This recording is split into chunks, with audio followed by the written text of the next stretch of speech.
భస్మ బుధవారం దినం నుంచి ఈ యొక్క భస్మ బుధవారం దినం వరకు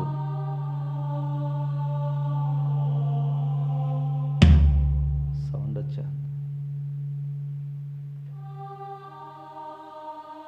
ప్రభు తన ఆస్తాల్లో క్రింద మనందరినీ కూడా దాచి కాచి కాపాడిన విధానాన్ని బట్టి ప్రభుని మహింపరుస్తూ ఉన్నాను. మరి ఈ దినం నుంచి లెంట్ డేస్ ప్రారంభమని శ్రమ దినాలు 40 దినాలు అందరూ కూడా చాలామంది ఉపవాసాలు ఉండి ప్రార్థన చేస్తూ ఉంటారు. ఈ యొక్క ఉపవాస ప్రార్థనలో ఆ ఉపవాసంలో ఉన్న శక్తిని పొందుకోవటం కొరకు అందరూ కూడా ఆత్మపూర్ణులై భక్తితోను అందరూ కూడా భయంతోను ఈ యొక్క ఉపవాసాలుండి ప్రభుని మహింపరచాలని మరొకసారి నేను తెలియపరుస్తూ ఉన్నాను. 40 దినాలు ఉపవాసాలు అంటేనే చాలా ప్రాముఖ్యమైనటువంటి దినాలు. యేసు ప్రభుల వారు కూడా 40 దినాలు ఉపవాసం ఉన్నారు. మోసే 40 దినాలు ఉపవాసం అన్నాడు. ఇలా చెప్పుకుంటూ వెళ్తే చాలామంది భక్తులు 40 దినాల ఉపవాసం ఉండి ఆ యొక్క పరిశుద్ధ ఆత్మ అనే శక్తిని వారు పొందుకున్నారు. మేడగదిలో కూడా ప్రార్థిస్తూ ఉన్నప్పుడు వారు పరిశుద్ధాత్మ శక్తిని ప్రార్థన ద్వారా పొందుకున్నట్లు వాక్యం మనం చూస్తూ ఉన్నాం. భస్మ బుధవారం అంటే ఈ యొక్క మట్టల ఆదివారంలో సేకరించినటువంటి ఆ యొక్క మట్టలన్నీ కూడా కాల్చి ఆ బూడిదని ఈరోజు నుదుటిన సిలువుగా వేసుకుని ఈ యొక్క బూడిద బుధవారంగా అందరూ కూడా ప్రకటిస్తూ ఈ యొక్క కొడుకుని ప్రారంభిస్తూ ఉంటారు. ఈ రోజు నుంచి 40 దినాలు ఉపవాసాలు ఉండి అందరూ ప్రార్థించిన తర్వాత గుడ్ ఫ్రైడే తర్వాత ఈస్టర్ పర్వదినం మనకు వస్తూ ఉన్నాయి కనుక అందరూ కూడా ప్రార్థించండి. అవకాశం ఉన్నప్పుడల్లా మనం ఈ యొక్క కొడుకులు ఏర్పాటు చేసుకునేలాగా అందరూ ప్రార్థన చేయండి. ప్రార్థన చేసుకుందాం. ప్రార్థన ద్వారా కొడుకుని ప్రారంభించుకుందాం. అందరూ ప్రార్థన చేసుకుందాం. ఈ యొక్క ఉపవాస ప్రార్థనలో శక్తిని పొందుకోవాలని అందరూ కూడా ఎవరికి వారు ఒక్క నిమిషం కళ్ళు మూసుకుని ప్రార్థన చేసినట్లయితే అందరూ కూడా కళ్ళు మూసుకుని ఒక్క నిమిషం ఎవరికి వారే హృదయాంతరంగంలో ప్రార్థన చేసుకుందాం. మోసే 40 దినాలు ఉపవాసం ఉండి దేవుని సన్నిధిలో గడిపాడు. అయ్యా మేము కూడా అదేవిధంగా మీ సన్నిధిలో గడపాలని ఆశపడుతూ ఉన్నాం అని ఎవరైతే హృదయపూర్వకంగా ప్రార్థన చేసుకుంటారో నెహెమ్యా ఉపవాసం ఉండి ప్రార్థించాడు. గొప్ప ఆశీర్వాదాన్ని పొందుకున్నట్లు మనం చూస్తూ ఉన్నాం. అయ్యా అటువంటి ఆశీర్వాదాలు మేము కూడా పొందుకోవాలి. ఇదిగా ఉపవాసం ఉండి ప్రార్థిస్తూ ఉన్నాం. ప్రభా మాలో ఉన్న పాపాన్ని తీసివేయండి. మాలో ఉన్న ప్రతి విధమైనటువంటి మోసాన్ని తీసివేయండి. అన్ని విషయాల్లో తండ్రి మీ అందు భయభక్తులు కలిగి మీపై ఆనుకుని మిమ్మల్ని వెంబడిస్తూ మీ మార్గాల్లో ముందుకు సాగిపోవాలని ప్రార్థిస్తూ ఉండగా నేను మీ పరిశుద్ధాత్మ శక్తిని మాలో నింపండి. ఇదిగా అలనాడు మేడకదిలో నేను ప్రార్థించినప్పుడు పరిశుద్ధాత్మ శక్తిని పొందుకున్నారు ప్రభా.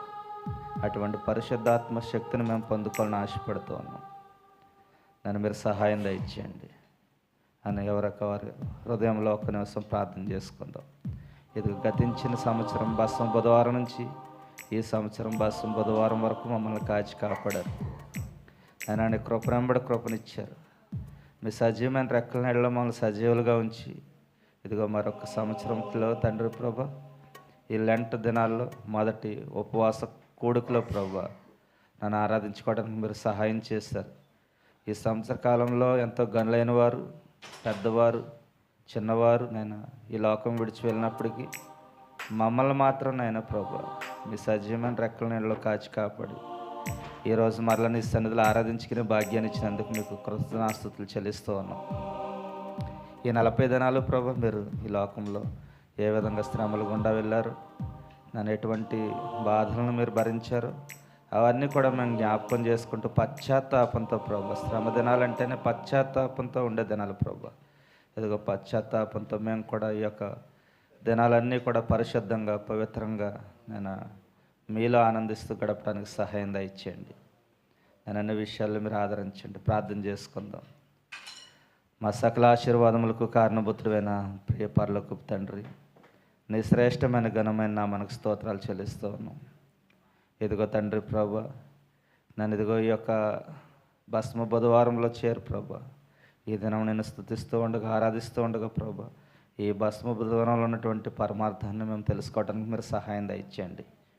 ఇదిగో తండ్రి ప్రభా, నేను పట్టణస్తులు మహాశ్రమలో ఉన్నప్పుడు ఉపవాసం ఉండి ప్రార్థించారు. నేను గొప్ప విడుదలను పొందుకున్నట్లు మేము వాక్యం ద్వారా తెలుసుకుంటూ ఉన్నాం ప్రభా.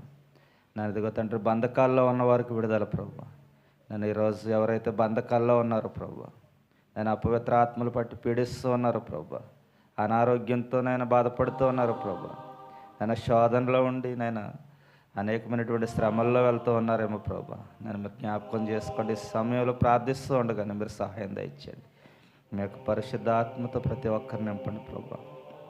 ఇదిగో తండ్రి, ఈ 40 దినాలు కూడా ప్రభా నేను మంచి ఆరోగ్యాన్ని, బలాన్ని, శక్తిని, ఎవరైతే నీ పిల్లలు ఎంతమంది అయితే ఉపవాసాలు ఉండి ప్రార్థిస్తూ ఉన్నారు ప్రభా, ఇదిగో ఉపవాసం ఉన్నప్పుడు మనుషులకు కనపడాలని కాదుపోయిన ప్రభా, రహస్యమందు చూస్తున్నటువంటి తండ్రి చూడాలి.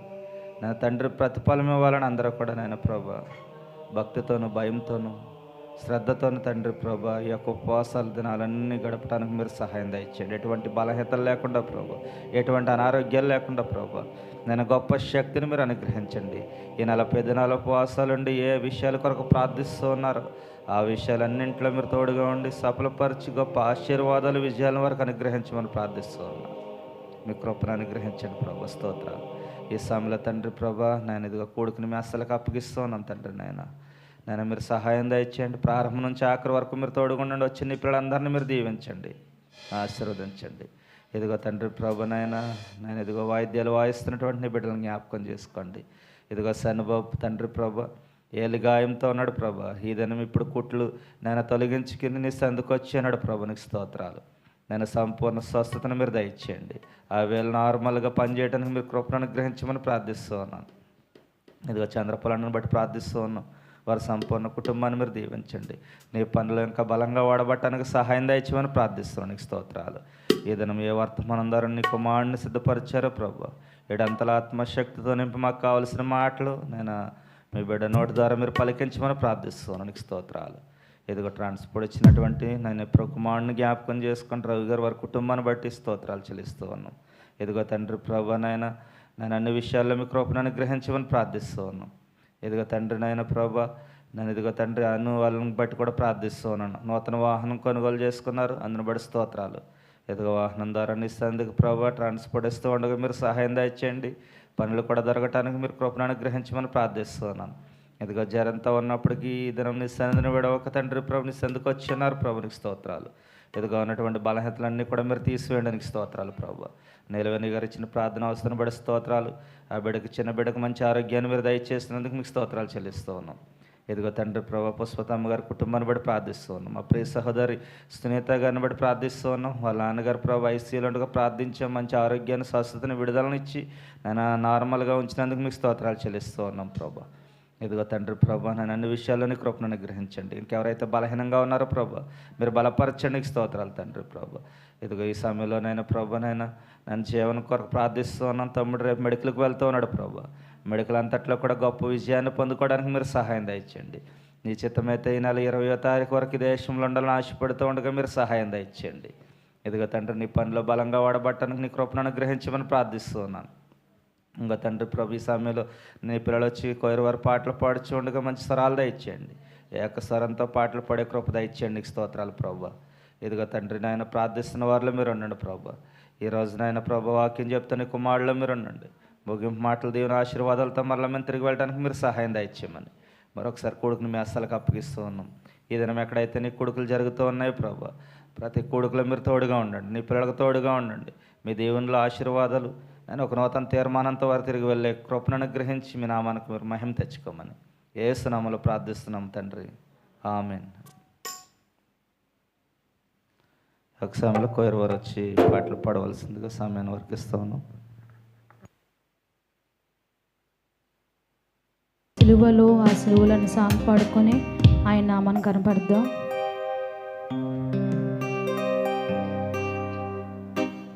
సాకి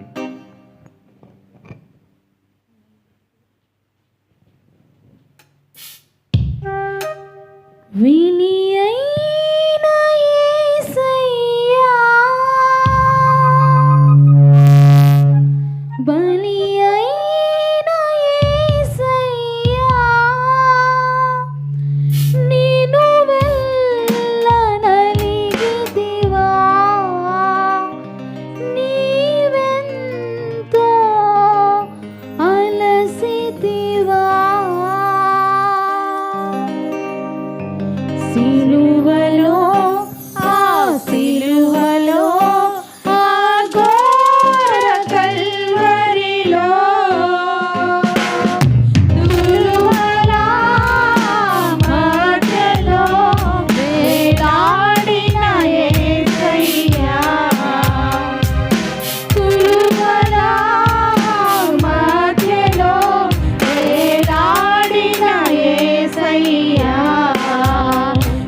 సిలువలో ఆ ఘోర కల్వరిలో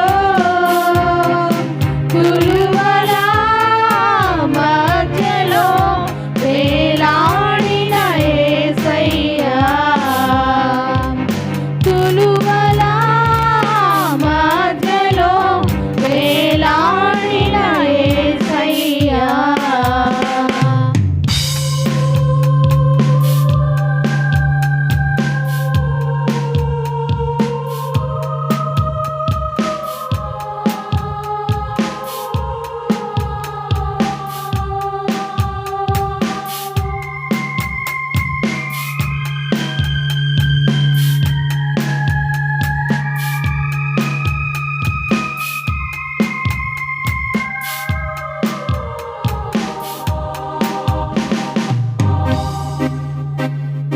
వదకు సిద్ధమైన గొర్రె పిల్లవాడే మోములము నీవేయా మౌనివైనావే వదకు సిద్ధమైన గొర్రె పిల్లవాడే మోమునము నీవేయా మౌనివైనావే దోషించి అపహసించి హింసించినా నిన్ను దోషించి అపహసించి హింసించినా నిన్ను ఊహకు అందదు నీ త్యాగమేసయ్యా ఊహకు అందదు నీ త్యాగమేసయ్యా బలి అయిన యేసయ్యా బలి అయిన యేసయ్యా బలి అయిన యేసయ్యా బలి అయిన యేసయ్యా నిలువెల్ల వెలిగితివా నీవెందు అలసితివా నిలువెల్ల వెలిగితివా నీవెందు అలసితివా సిలువలో ఆ సిలువలో ఆ ఘోర కల్వరిలో తులువల మధ్యలో వేలాడిన యేసయ్యా తులువల మధ్యలో వేలాడిన యేసయ్యా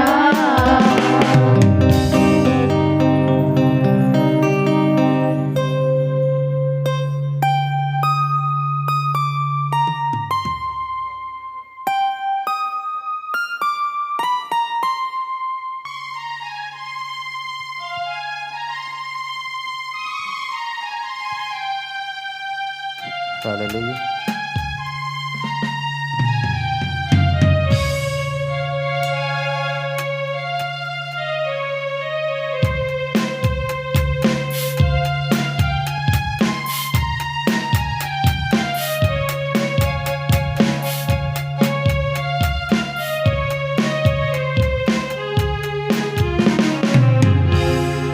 ఎందుకో నన్నింతగా నీవు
స్తుతి పాత్ర. హల్లెలూయా యేసయ్యా, హల్లెలూయా యేసయ్యా.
శ్రమలన్నీ ఆయన సహించి మనకు ఆశ్రమైనటువంటి దేవుడే.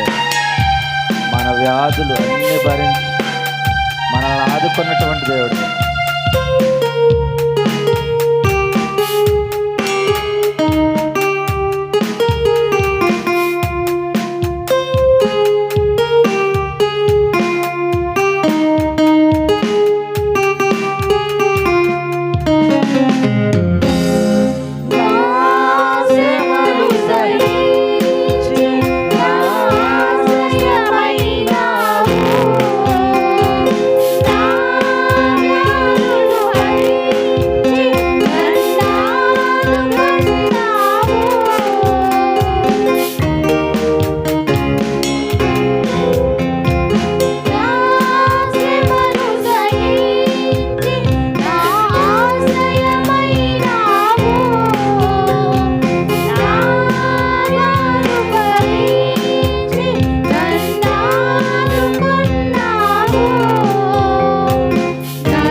ఎవరు మౌనంగా ఉండక రెండు చేతులు ఆయన వైపు చాపి ఆయన ఆరాధిద్దాం. గట్టిగా చప్పట్లు కొడుతూ ఆయన ఆరాధిద్దామండి. ఎవరు మౌనంగా ఉండొద్దు.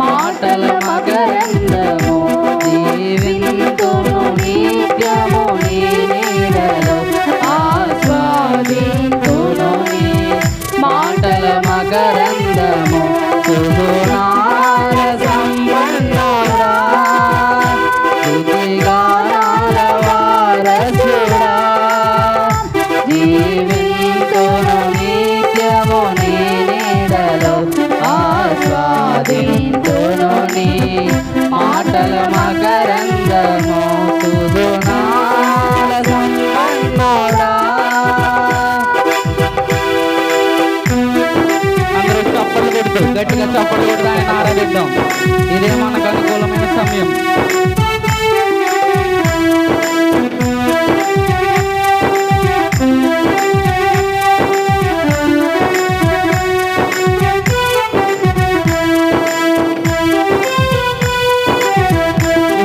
చప్పట్లు కొడుతూ ఆయన ఆరాధిద్దాం.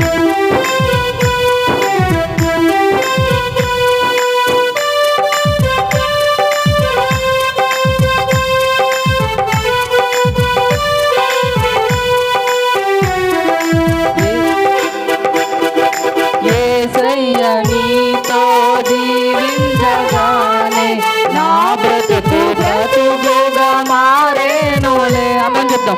యేసయ్య నీతో జీవించగానే నా బ్రతుకు బ్రతుకుగా మారేనులే. నాట్యమాడేను నా అంతరంగము, ఇది రక్షణానంద భాగ్యమే. నాట్యమాడేను నా అంతరంగము, ఇది రక్షణానంద భాగ్యమే. సుగుణాల సంపన్నుడా, స్తుతిగానాల వారసుడా, జీవింతును నిత్యము నీ నీడలో, ఆస్వాదింతును నీ మాటల మకరందము. జీవింతును నిత్యము నీ నీడలో, ఆస్వాదింతును నీ మాటల మకరందము. సుగుణాల సంపన్నుడా.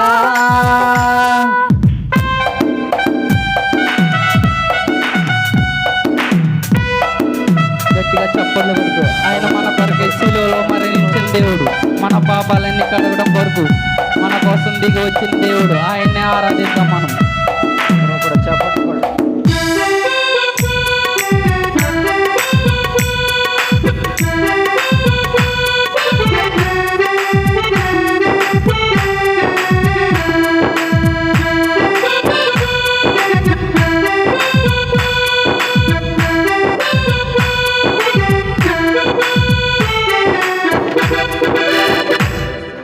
యేసయ్య నిన్ను వెన్నంటగానే ఆజ్ఞల మార్గము కనిపించెనే.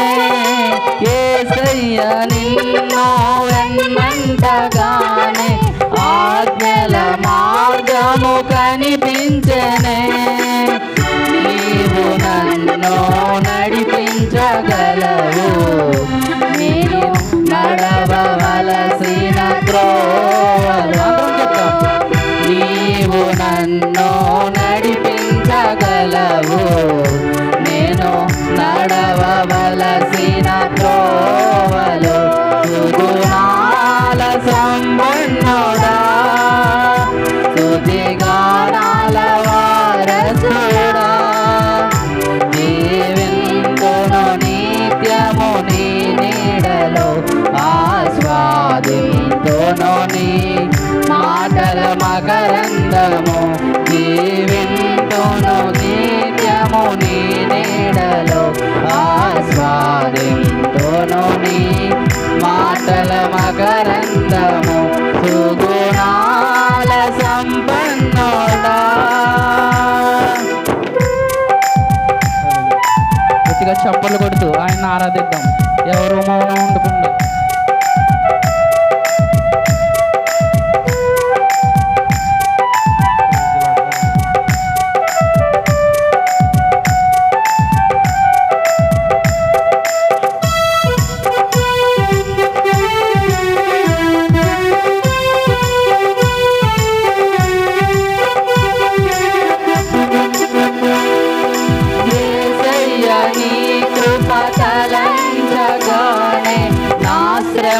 శ్రమలుగా అనిపించలేదే.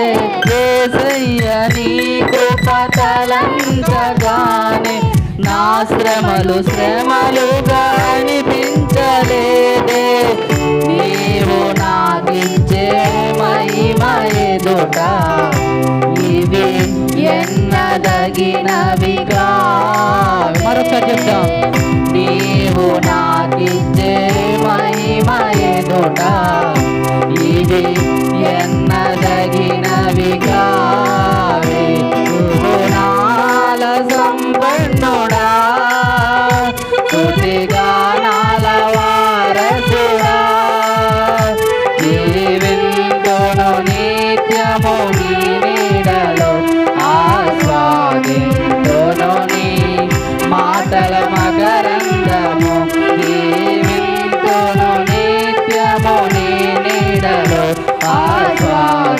ఆస్వాదింతును నీ మాటల మకరందము జీవింతును నిత్యము నీ నీడలో ఆస్వాదింతును నీ మాటల మకరందము నీ మాటల మకరందము నీ మాటల మకరందము నీ మాటల మకరందము నీ మాటల మకరందము నీ మాటల మకరందము నీ మాటల మకరందము నీ మాటల మకరందము అందరం చెప్తాం సుగుణాల సంపన్నుడా స్తుతిగానాల వారసుడా జీవింతును నిత్యము నీ నీడలో ఆస్వాదింతును నీ మాటల మకరందము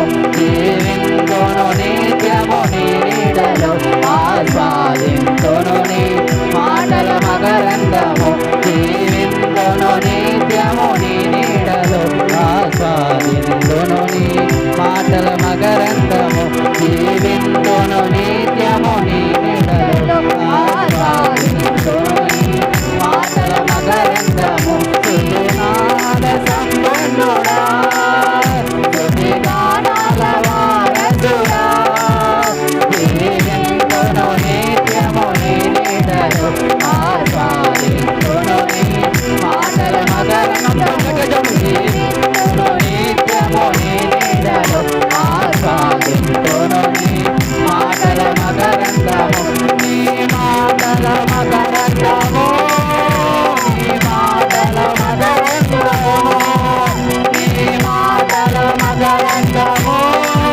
నీ మాటల మకరందము నీ మాటల మకరందము నీ మాటల మకరందము నీ మాటల మకరందము నీ మాటల మకరందము నీ మాటల మకరందము నీ మాటల మకరందము నీ మాటల మకరందము పరిశుద్ధుడు అవును తండ్రి నీ మాటలు మకరందము తండ్రి నాయనా నీ మాకు తోడుండగా మాకు ఈ లోకంలో ఉన్నప్పలేదు తండ్రి స్తోత్రం స్తోత్రం పరిశుద్ధుడా పరిశుద్ధుడా నీకు లెక్కలేని స్తోత్రములు తండ్రి నాయనా యేసయ్య నీ మాకు తోడుండగా మేము ఎందుకు చింతించగలదు తండ్రి నాయనా పరిశుద్ధుడా ప్రతి ఒక్కరు ఆత్మతో సత్యంతో ఆరాధించేవారుగా ఉంటాము ఈ రోజు బస గురువారం మన కొరకు ఈ లోకానికి వచ్చి 40 దినాలు ఉపవాసంలో ఉండి పెట్టుకున్నారు ఆ దేవుని కొరకు మనం పెట్టుకున్నాం మన శ్రమల కొరకు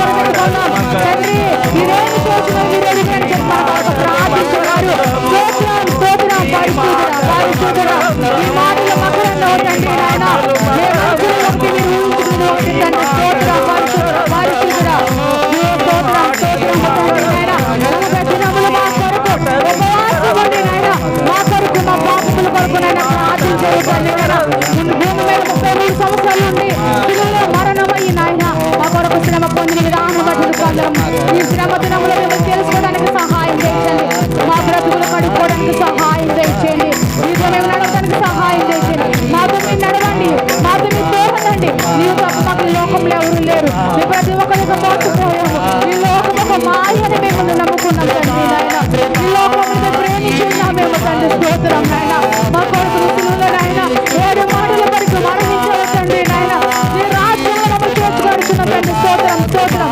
పరిశుద్ధుడా పరిశుద్ధుడా మీ రాజ్యంలో మమ్మల్ని చేర్చుకోండి చిన్న సంఘాలు ఎక్కడో తండ్రి నాయన ఈ రోజు మేము సంఘానికి జ్ఞాపకం చేసుకోండి మీ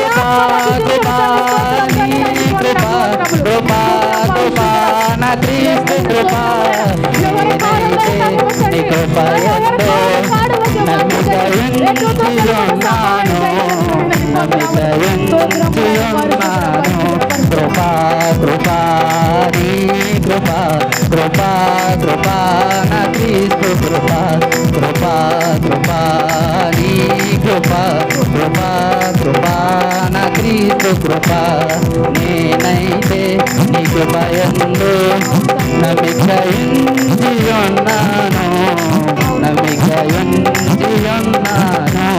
నేనైతే నీ కృపయందు నమ్మికయున్నాను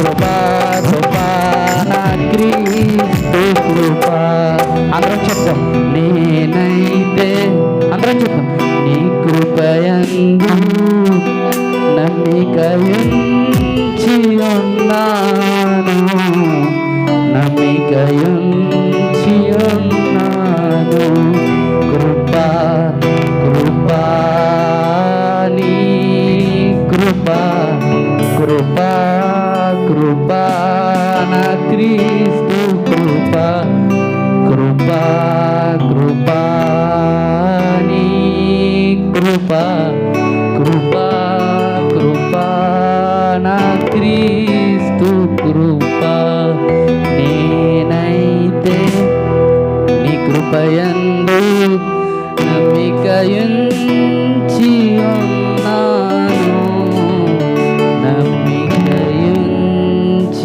ఉన్నాను. అందరూ ఎవరు మౌనంగా ఉండకుండా ప్రార్థన చేసుకుని ఆయన ప్రార్థనలో ఈ ఆరాధన దేవునికి సమర్పిద్దాం. హల్లెలూయా. ప్రార్థన చేసుకున్నాం. పరిశుద్ధుడ ప్రవృత్తి దేవ సురక్షిత సర్వాధికారి నీకు లెక్కలేని స్తోత్రములు తండ్రి నాయన. అని దినములు తండ్రి నాయన బసు బుధవారం రోజున మేము అందరం కూడుకుని తండ్రి నాయన నేను ప్రార్థించాలని ఆశ కలిగి ఉన్నాము తండ్రి నాయన. నాయన మా కొరకు మా బిడ్డల కొరకు నాయన 40 దినములు నాయన ఈ రోజు మొదలుకొని నాయన మీరు మా కోసం ఉపవాసం ఉండి తండ్రి నాయన ఈ లోకానికి వచ్చి తండ్రి నాయన నాయన మా పాపముల పట్ల నాయన మీరు భారం కలిగి తండ్రి నాయన మీరు ఉపవాసం ఉన్న రీతిని బట్టి మీకు వందనములు స్తోత్రములు తండ్రి నాయన. మేము ఒక పూట ఉండటానికైనా మేము ఉండలేకపోతున్నాము తండ్రి. మా కొరకు మా బిడ్డల కొరకు కూడా మేము ఉండలేని పరిస్థితిలో ఉన్నాము తండ్రి. కానీ నీవు అలాంటి ఆ దేవుడు కాదు తండ్రి నాయన. ఈ భూలోకానికి వచ్చి తండ్రి నాయన నా కొడుకు మా కొరకు నాయన 40 దినములు వచ్చి నన్ను శ్రమపడి నాయన ఉపవాసం ఉండి నాయన ఈ లోకంలో నశించే ఆత్మల కొరకు నాయన ప్రార్థించవు తండ్రి. నీకు వందనములు స్తోత్రములు నాయన. ఎడారిలో ఉండి నాయన ఎటు తోచగా ఉన్న స్థితిలో నాయన మా కొరకు మొర్ర పెట్టుకున్నావు తండ్రి నాయన. ఎంత గొప్ప శ్రమలు అనుభవించావు తండ్రి నాయన. నాయన మా కొరకు ఎన్నో అవమానాలు పొందావు తండ్రి నాయన. మేము ఈ లోకం నుంచి పారిపోవడానికి సహాయం దయచేయండి. ఈ లోకం ఒక మాయని మేము తెలుసుకోవడానికి సహాయం దయచేయండి. ఎంత గొప్ప దేవుడు తండ్రి నాయన. నాయన ఎంత గొప్ప దేవుడు తండ్రి నాయన. నీ ప్రియ కుమారుడి నాయన ఈ లోకానికి పంపించావు తండ్రి నాయన. ఈ 40 దినములు ఎన్నో శ్రమలు అనుభవించారు తండ్రి నాయన. ఆయన తాగడానికి నీళ్ళు కూడా లేకుండా తండ్రి అపహాసించే మనుషుల మధ్య నాయన నీ బిడ్డను నిలవబెట్టావు తండ్రి. మేమైతే మా బిడ్డలు ఒక్క క్షణం కూడా విడిచిపెట్టలేము తండ్రి. నాయన నీ ప్రియ కుమారుని ఈ లోకంలో నాయన పాపుల మధ్య నిలవబెట్టావు తండ్రి. ఎన్నో అపహాసించాము తండ్రి. ఉమ్ములు ఊసాము తండ్రి. ఈ రోజుకి ఈనాటికి నేను మా ప్రవర్తన ద్వారా మిమ్మల్ని నాయన బాధ పెడుతున్నామేమో తండ్రి. మమ్మల్ని క్షమించండి తండ్రి.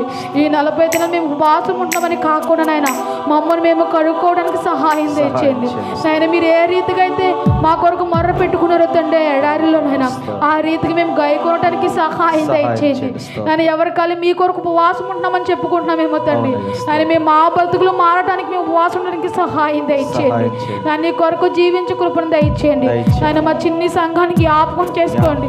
ఈ ఉపవాస దినముల భారం కలిగిన మా సంఘం కొరకు మేము ప్రార్థించడానికి సహాయం దయచేయండి నాయన. 40 దినములు ముగిచిలోగా నాయన మా సంఘాన్ని నీ చిత్త ప్రకారంగా జరిగించబడుచున్నా నాయన. అనేక మంది సంఘంలో నాయన నాయన వాడబడడానికి సహాయం దయచేయండి. అనేక మందికి ఆత్మను దయచేయబడుచున్నా నాయన. నాని లోకం నుంచి విడిచిపెట్టిన నాని సంఘంలోకి రావడానికి సహాయం దయచేయండి. ఎవరైతే ఉపవాసం ఉండి బలహీనంగా ఉన్నారు నాయన ముట్టి స్వస్థపరచండి నాయన. మా చూపులో తలంపులో మాటలు మీరు మేము ఉండమని అడుగుచున్నాము తండ్రి నాయన. మీరు ఉన్నావు నాయన మా కొరకు శ్రమ పడే విషయానికి నాయన మేము ప్రతిఫలం దయచేయడానికి మా పట్ల సహాయం దయచేయమడుచున్నాము తండ్రి నాయన. ముఖ్యంగా నాయన యవనస్తులు నాయన ఆరాధన చేశారు నాయన. ఇద్దరు బిడ్డల కొరకు ప్రార్థిస్తున్నాము తండ్రి నాయన. నేను ఇలాంటి ఆరాధన కొరకు మేము ఎదురు చూస్తున్నాము తండ్రి నాయన. యవన కాలంలో చేసి నాయన ఎంతగానో మేలు అన్నారు తండ్రి నా. ఎవరి కళ్ళు కాడిపోసే భాగ్యం దయచేసిన విధానం బట్టి కొందరములు బిడ్డలను జ్ఞాపకం చేసుకొని ఇంకా బలపరచండి నాయన. నాయన రాబోయే రోజుల్లో ఇంకా బలంగా వాడుకోవడానికి సహాయం దయచేయమడుచున్నాము నాయన. ఇక్కడున్న ప్రతి ఒక్కరిని జ్ఞాపకం చేసుకోండి నాయన. ఎంత కృంగిపోయి ఉన్నారేమో తండ్రి నాయన. పైకి నవ్వుతున్నారేమో తండ్రి నాయన. మేమైతే పైన చూస్తాము తండ్రి. మీరు లోపల సమస్త మెరుగున్న దేవాన్ని కొందరములు వాళ్ళకున్న భారం నుంచి విడుదల దయచేయమని నాన్న. మొదటి ఆది నుండి అంతవరకు నీ కాపుదల దయచేయమని. వాక్యంలో మీరు ఉండడానికి సహాయం దయచేయండి. మళ్ళీ మేము తిరిగి ఇంటికి వెళ్ళడానికి సహాయం దయచేసి ఎవరైతే రాలేకపోయే వాళ్ళకి మరొక ధైర్యం దయచేయమని యేసు పరిశుద్ధ నామములో వేడుకుంటున్నా కన్న తండ్రి ఆమేన్.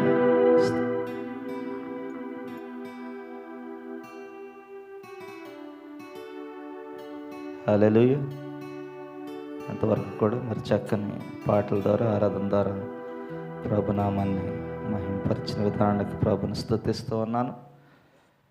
ఈ యొక్క సమయంలో వాక్యంలోనికి వెళ్దాం. ప్రార్థన చేసుకుని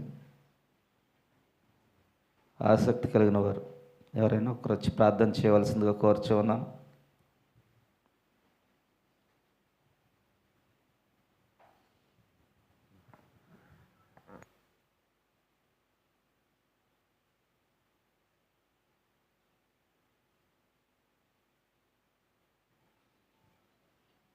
దేవుని స్తోత్రం అండి. దేవుని నామానికి మహిమ కలుగును గాక.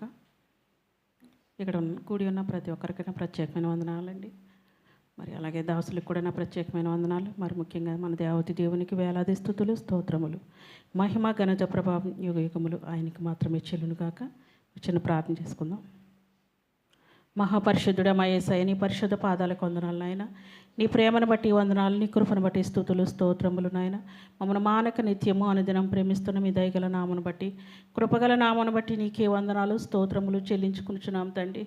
ఇదిగో ప్రభా నాయన, మరి శ్రమ దినాల్లో నాయన ప్రవేశపెట్టి ఉన్నావు తండ్రి. నీకే వందనాలు, స్తోత్రములు చెల్లించుకుంటున్నాం తండ్రి. నీ కృపను బట్టి, నీ దయను బట్టి నీకే వందనాలు, స్తోత్రములు ప్రభా. అయ్యా మానమాత్రులు ప్రభా, మట్టి వారము తండ్రి నాయన. నాయన నీకు నాయన ప్రభా, నీకు ఇష్టానుసారంగామైన జీవితాలు మాకు లేవు ప్రభా. నాయన నీ చిత్తానుసారమైన జీవితం మాకు లేదు ప్రభా. నీకు ఇష్టలుగా జీవించలేకపోతున్నామేమో తండ్రి.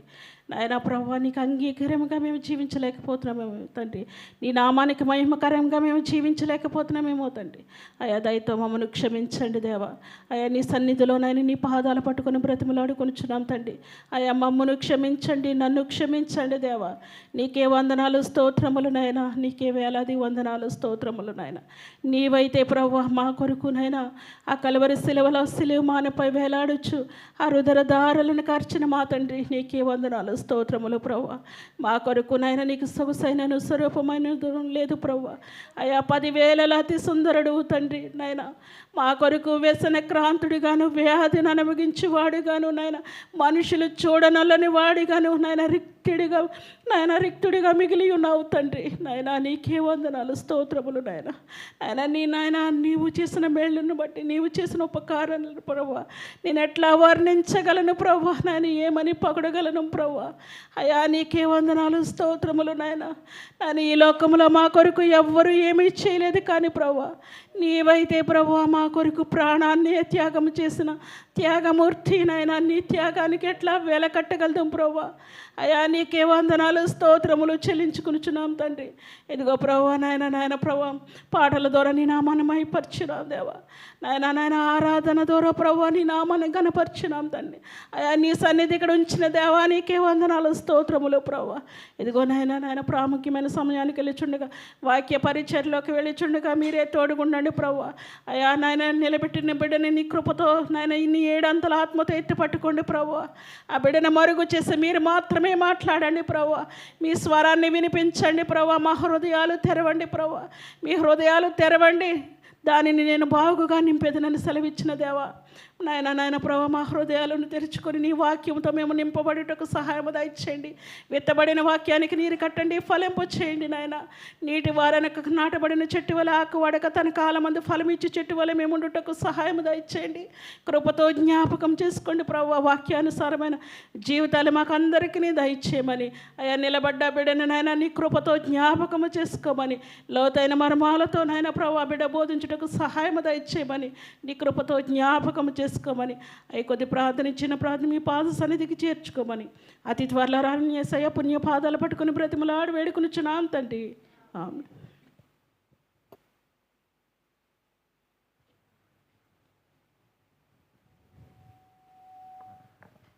హల్లెలూయా.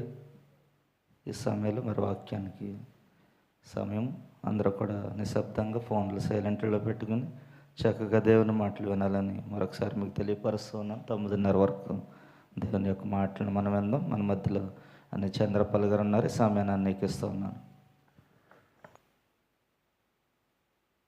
హల్లెలూయా.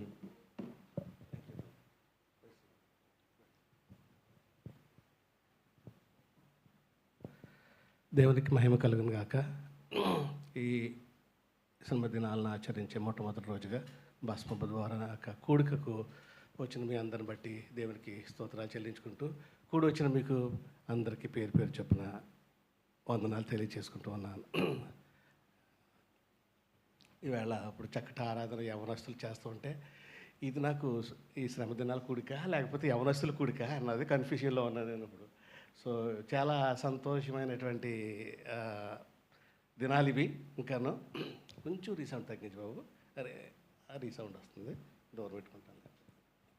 అది అంచేత నేను ఇలాగే కోరుకుంటున్నాను. త్వరలో యవన బిడ్డలు అందరూ కూడా, అంటే ఇక్కడ ఉన్న వాళ్ళు కాదు, మొన్న విజయ్ పాస్టర్ గారు ఫోన్ చేసి అయ్యగారు 10 మంది యవనస్తులు దొరికారు మనకు అన్నారు. చాలా సంతోషం. హల్లెలూయా. యవనస్తులు దొరకాలి, యవనస్తులను పట్టుకోవాలి. యవనస్తులు ఉంటేనే సంఘం నడుం బిగించుకుని ముందుకెళ్తుంది. సో ఇటువంటి ఈ రోజు చేసుకునే ఆరాధన కంటే ఈవేళ చక్కటి ఆరాధన జరిగినట్టుగా అనిపిస్తుంది. ఈ యవనస్తులు అందరూ ఎప్పుడు ఇలాగే ఉండాలి, రావాలి. ముఖ్యంగా ఈ ప్యాడ్స్ కొట్టే యవనస్తుడు ఈ యవనస్తుడు దేవుడు పట్టుకోవాలి ముందు. ఈ యవనస్తుడు అవునమ్మా, మనం సాధారణంగా యవన కాలంలో మనందరం కూడా ఈ అనుభవం పొందుకుని వచ్చాం. యవనస్తుల్ని ఒకేసారి ఊబులోకి దించకూడదు, అంటే మనం నెట్టేయకూడదు. వాళ్ళని కొంచెం కొంచెం ప్రేమిస్తూ ముందుకు లాగాలి తప్ప ఎవరిని చూసేస్తుంది. ఈ అమ్మాయి నాకే కాదు వాళ్ళకి కూడా చెప్పి అంటుంది. సరే వాళ్ళకే కాదు, అందరికి ఇక్కడ ఉన్న యవన బిడ్డలందరికీ కూడా నీ మాటలు చెప్తున్నాను.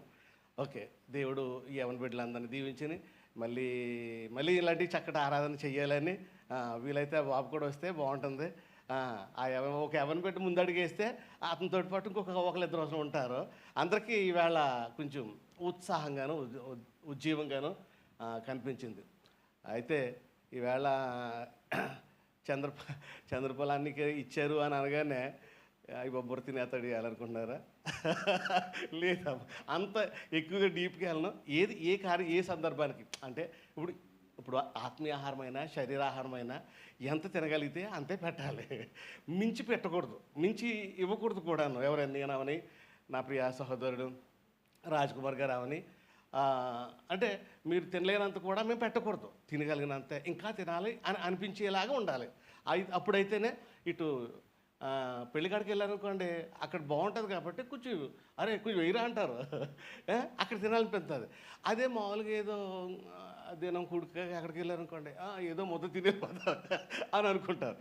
సో అలాగా ఎక్కడ ఏ సందర్భంలో ఒక సభలు జరుగుతున్నాయా, ఒక శుక్రవారపు ఆరాధన లేకపోతే బల్ల ఆరాధన, ఇలాంటి సమయాల్లో కావలసిన ఆత్మీయ ఆహారాన్ని మీకు అనుగ్రహించాలి. అందుని బట్టి ఒకవేళ నేను ఎప్పుడైనా ఎక్కువగా చెప్పేస్తుంటే కనుక మీరు చెయ్యి తీయచ్చు, మాట్లాడక్కర్లేదు అన్న చాలు అన్నట్టుగా అనమాట. ఏమా ఊరికనే చెప్పాను. ఎందుకంటే యాక్చువల్లీ మనం వస్తున్నది కూడా, మనం ఎంతమంది కూడుకున్నది అన్నది ప్రాముఖ్యం కాదు, కానీ కూడుకున్న కొద్దిమంది అయినా సరే. మా ఇంట్లో మేము నేను ఒక కొడుకుని పెంచాను, వాళ్ళతో కలిపి మొత్తం 80 మా పిల్లోడు ముందు జాయిన్ అయ్యేవాడు కాదు, మొన్న కూడా చెప్పాను కదా అని. కానీ ఒరే నువ్వేం చేయొద్దురా, వచ్చి కూర్చో అన్నట్టుగా కూర్చోబెట్టాం. అలాగే అందరూ కూడా యవన బిడ్డలను అలాగే ప్రోత్సహించాలి, అలాగే మనం కూడా నేర్చుకోవాలి. ఇప్పుడు సాధారణంగా ఈవేళ అంశాన్ని బట్టి ఇది ప్రతి సంవత్సరం నా ప్రియులు చాలాసార్లు ఈ గత సంవత్సరాల్లో మీకు చక్కగా చెప్పి ఉండొచ్చు, లేకపోతే బయట ఎక్కడికి వెళ్ళినప్పటికీ ఈ లెంట డేస్ వచ్చేటప్పటికి భస్మ బుధవారం గురించి, లేకపోతే ఈ లెంట గురించి, ఉపవాస దినాల గురించి ఇప్పుడు కూడా 2 మాటలు చెప్పారు చక్కగాను. వీటిలన్నిటి గురించి మనం ఇప్పుడు చెప్పుకునే, కానీ ఒక్కొక్కరి దగ్గర ఒక్కొక్క విషయం ఉంటుంది దేవుడు ఇస్తాడంటే. ఒక్కొక్కరి దగ్గర ఒక్కొక్క మర్మం దేవుడు దాచిపెట్టి ఉంచుతాడు. ఓకే, నీ దగ్గర ఉన్న గొప్పతనం నాకు ఉండదు. నువ్వు కొన్నిసార్లు మనల్ని కాదండి, మన పిల్లలు కూడా ఒకసారి అరే వీడు ఎందుకు పనికిరాడురా అని అంటాము చూసారా, ఆడు గొప్ప ప్రయోజకుడు అవుతా. హల్లెలూయా. అందులో మొట్టమొదటి సాక్ష్యం ఎవరు తినగలుగుతామంటే యేసన్ గారు తినగలుగుతామండి. వీడు ఎందుకు పనికిరాడని గెంటేశారండి. చిన్నప్పటి నుంచి ఆయన ఇది పెట్టారు కదా, వీడియో క్లిప్పింగ్స్ అని పెట్టారు కదా, గెంటేశారు, పడేశారు, వీడు ఎందుకు పనికిరాను. కానీ ఎంత ప్రాముఖ్యమైన వ్యక్తి అయిపోతాడంటే అండి, వీడు ఎందుకు పనికిరానుకున్నాడు అందరికీ పనికొచ్చేవాడుగా అవుతాడు. అందుకని యవన బిడ్డలను ఎప్పుడు కూడా తృణీకరించొద్దు. వాళ్ళకి లేనిది కూడా మనం సర్ది చెప్పి, వాళ్ళని మెప్పించి, వాళ్ళని ఒప్పించి చక్కగా ప్రయోజకం చేయాలి. అంచేత మనం కూడా పెద్దోళ్ళమై వచ్చాము. ప్రతి సంవత్సరం క్రిస్మస్ వస్తుంది, ఏమండి, ఈస్టర్ వస్తుంది, గుడ్ ఫ్రైడే వస్తుంది, ఆ తర్వాత లెంట్ డేస్ వస్తాయి. ఇవన్నీ మనకి క్రైస్తవ పద్ధతుల్లో మనకి ఇవన్నీ కలిసి వస్తూ ఉంటాయి. ఇప్పుడు ప్రతి సంవత్సరం క్రిస్మస్ గురించి వెళ్తున్నాం కదా, ఎప్పుడు వినేదే కదా అని మనం దాన్ని అక్కడ తోసిపెట్టకూడదు. మొన్న ఎవరు వచ్చినా సరే ఈ మధ్యకాలం ఎవరో కొత్త వ్యక్తి వస్తారో మన రాజా గారు వచ్చారో ఎవరు వచ్చారో మన సభలకు వచ్చారు కదా, అలాంటి వ్యక్తులు ఎవరో ఒకరు వస్తారో ఏదో కొత్త విషయం చెప్తారు. మనం ఎప్పుడు మన జీవితంలో అనుకోని విషయం చెప్తారు. అయ్యో ఇంత మర్మం ఉందా ఇందులోనూ, ఇంత అనుభవం ఉందా, ఇది నేను ఎప్పుడు వినలేకపోయానే అనిపించేలాగా మనకి ఒక్కొక్కసారి మనకి కళ్ళు ఏమవుతాయమ్మా.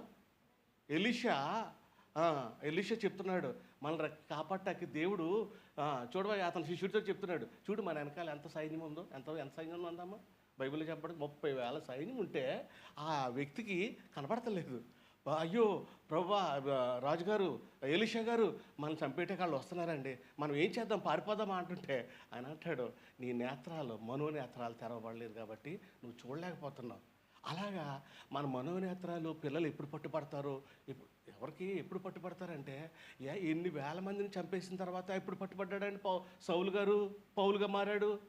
కొన్ని వేల మందిని అప్పటికే చంపేశాడు, గుర్రాలు పెట్టి ఈడ్పించేశాడు. క్రైస్తవుడు అంటేనే సౌలు గారు పేరు వింటేనే క్రైస్తవుడికి అంత ఘోరమైనటువంటి స్థితిలో దేవుడు పట్టాడా లేదా? ఎవరిని హింసిస్తున్నావు అన్నాడండి అతన్ని పట్టుకుని. నా ప్రజలను అంటలేదు యేసుప్రభువారు, నా మనుషులను అంటలేదు అక్కడ. సౌలా నన్ను ఎలా హింసిస్తున్నావు.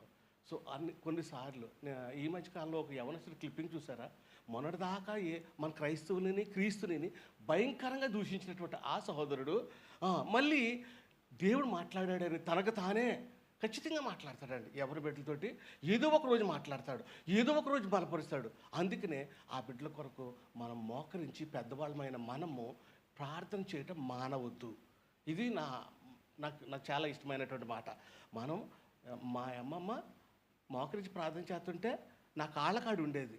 వింటా ఏయో మాటలు నిద్రలోనే వింటున్నాను. ఎంతో ఏడుస్తూ ప్రార్థిస్తుంది. ఏదో కొన్ని మాటలు నా లోకి వెళ్ళిపోయాయి. అయ్యో ఏంటి తనకు ఎందుకు పట్టింది, ఇంతలా ప్రార్థన చేస్తుంది అన్న భావన యవన బిడ్డలు ఎప్పుడైనా కలుగుతుంది. అందును బట్టి దేవుడు మనందరికీ ఇచ్చినటువంటి ఈ దినాన్ని, భస్మ బుధవారాన్ని మీరు అనేక సార్లు విన్నారు, అనేక సార్లు మీరు అనుభవపూర్వకంగా లేకపోతే దీన్ని ఆచరించాము, దీంట్లో మనం గడుపుతున్నాము. ప్రతి సంవత్సరమును ఎవరో వచ్చి ఏదో ఒక విషయాలు చెప్తూ ఉన్నారు. కానీ ఈవేళ కూడా ఏదో విషయం దేవుడు మనతో మాట్లాడతాడేమో, నాతోనూ మీతోనూ కూడా మాట్లాడాలి దేవుడు.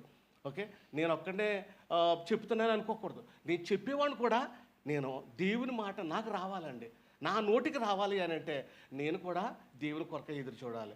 ఆ రీతిలో మనం ఈ యొక్క భస్మ బుధవారం యొక్క ఇంపార్టెన్స్ కొద్ది నిమిషాలు ఎక్కువగా కాకుండా, అలసిపోయి వచ్చాము, పని అంతా చేసుకున్నాము ఈవేళ. ఓకే, దూరం నుంచి వచ్చాము. నేను ఎంతమంది కూడా అని ఎక్స్పెక్ట్ చేయలేదు, ఎందుకంటే బయట వాతావరణం ఏమో చాలా భయంకరంగా ఉందండి. ఇద్దరు అన్నారు సడన్గాను, అయ్యి బాబు ఇలా ఉంది క్లైమేట్, రాలేమన్నా వెళ్ళిపో అన్నారు. అందుచేత మనం ధైర్యం చేసి దేవుని కొరకై వచ్చాము. ఇలాంటి దినాలని మనం ప్రారంభించుకుంటున్నాము. 40 ఉపవాస దినాలు కదా, 46 అయితే ఆదివారాలు తీసేస్తే 40 ఉపవాస దినాలు. సో వీటినే కొంచెం తర్జన చేసుకుని దీని గురించి కొన్ని క్లుప్తమైన మాటలు చెప్పుకుందాము. దాని ద్వారా మనకు ఫలితం ఉందా, ఉపవాసాలు చేయటం ద్వారా మనకు వచ్చే ప్రయోజనం ఉందా, ఉపవాసాలు చేయకపోతే కూడా ప్రయోజనం ఉందా అన్న విషయాన్ని ఈ రాత్రి 2 విషయాలు మాట్లాడుకుని మనం దేవునిలో ప్రార్థన చేసుకుని వెళ్ళిపోతాం. మరి ఈవేళ ఏమన్నారమ్మా, భస్మ బుధవారం అన్నాం కదా, ఇంగ్లీష్లోనేమో లెంట్ అంటారు ఏమా. మరి సాధారణంగా ఈ భస్మ బుధవారం అన్న మాట బైబిల్లో కనపడలేదు. భస్మము అన్న మాట కనిపిస్తుంది కానీ భస్మ బుధవారము అన్న మాట కనపడదు కదమ్మా. భస్మ బుధవారం కనపడదు. బుధవారం ఏర్పాటు చేయబడ్డది. అసలు భస్మ బుధవారం అన్న మాట యాక్చువల్లీ భస్మము అన్న మాట అయితే మనకి బైబిల్లో కనిపిస్తుంది. ఎవరికైనా ఎక్కడ కనిపిస్తుంది ఐడియా ఉందమ్మా?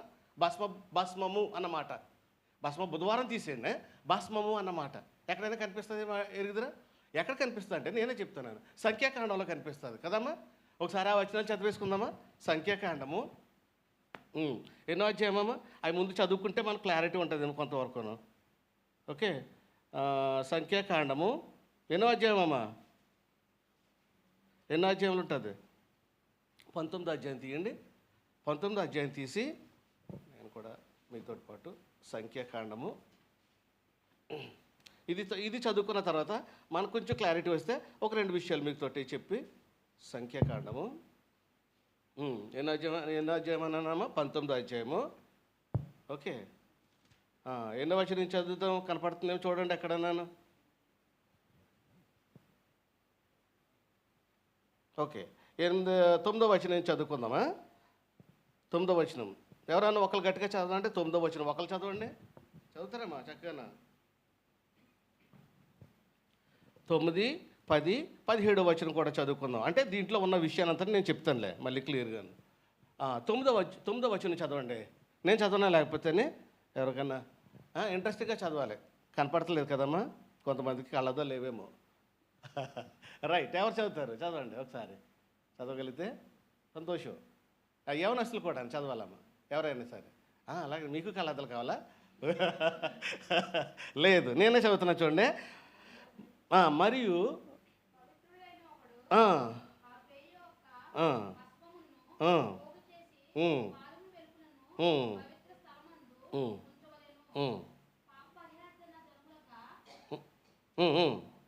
పాప పరిహార జలముగా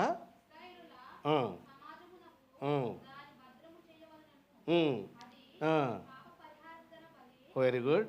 అది పాప పరిహారార్థ బలి అమ్మా, అది పాప పరిహారార్థ బలి. ఇంకా 10 కూడా చదువు.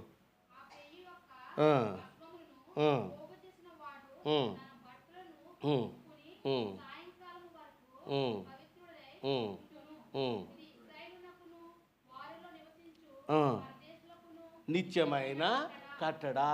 ఓకే, ఇది ఒకటి ఫస్ట్ మాటలో ఏం చెప్తుందంటే ఇది ఏమై ఉంటుందన్నమాట అండి. 9వ వచనం, ఇది పాప పరిహారార్థ బలి, ఇది ఇశ్రాయేలీలకు నిత్యమైన కట్టడా. ఇంకొకటి 17వ వచనం కూడా ఒకసారి చదివేద్దాము, తెలుస్తుంది. ఆ తర్వాత అపవిత్రుని కొరకు వారు పాప పరిహారార్థమైన హోమ భస్మములోనిది కొంచెము తీసుకొనవలెను, పాత్రలో వేయబడిన ఆ భస్మము మీద ఒకడు పారు నీళ్లు పోయవలెను. చాలు అమ్మా. ఇక్కడ 3 చోట్ల భస్మము అన్న మాట ఇక్కడే కనిపిస్తుంది, ఇంకెక్కడే కనిపించదు భస్మం అన్న. ఎప్పుడైనా విన్నారా? భస్మ బుధవారము అని అనుకుంటున్నాం కదా, భస్మ బుధవారాన్ని. భస్మ బుధవారానికి లెంట్ అన్న మాటకి సంబంధం లేదమ్మాయి, అర్థమైందా?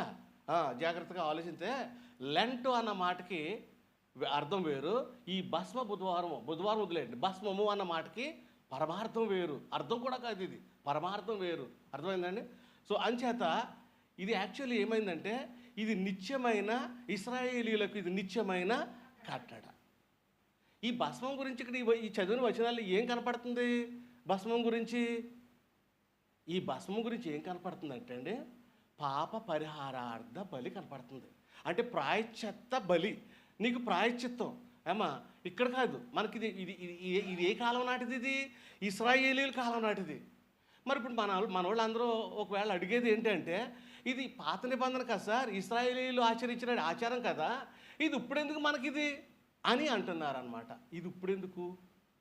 అసలు ఈ పాప పరిహారార్థ బలి లేకపోతే ప్రాయశ్చిత్త బలి అన్నది ఏం చేసేవారంటే, ఇశ్రాయేల్ వాళ్ళందరికీ దేవుడిచ్చిన కట్టడి ఏంటంటే అమ్మా, జాగ్రత్తగా ఒక మాట వినండి.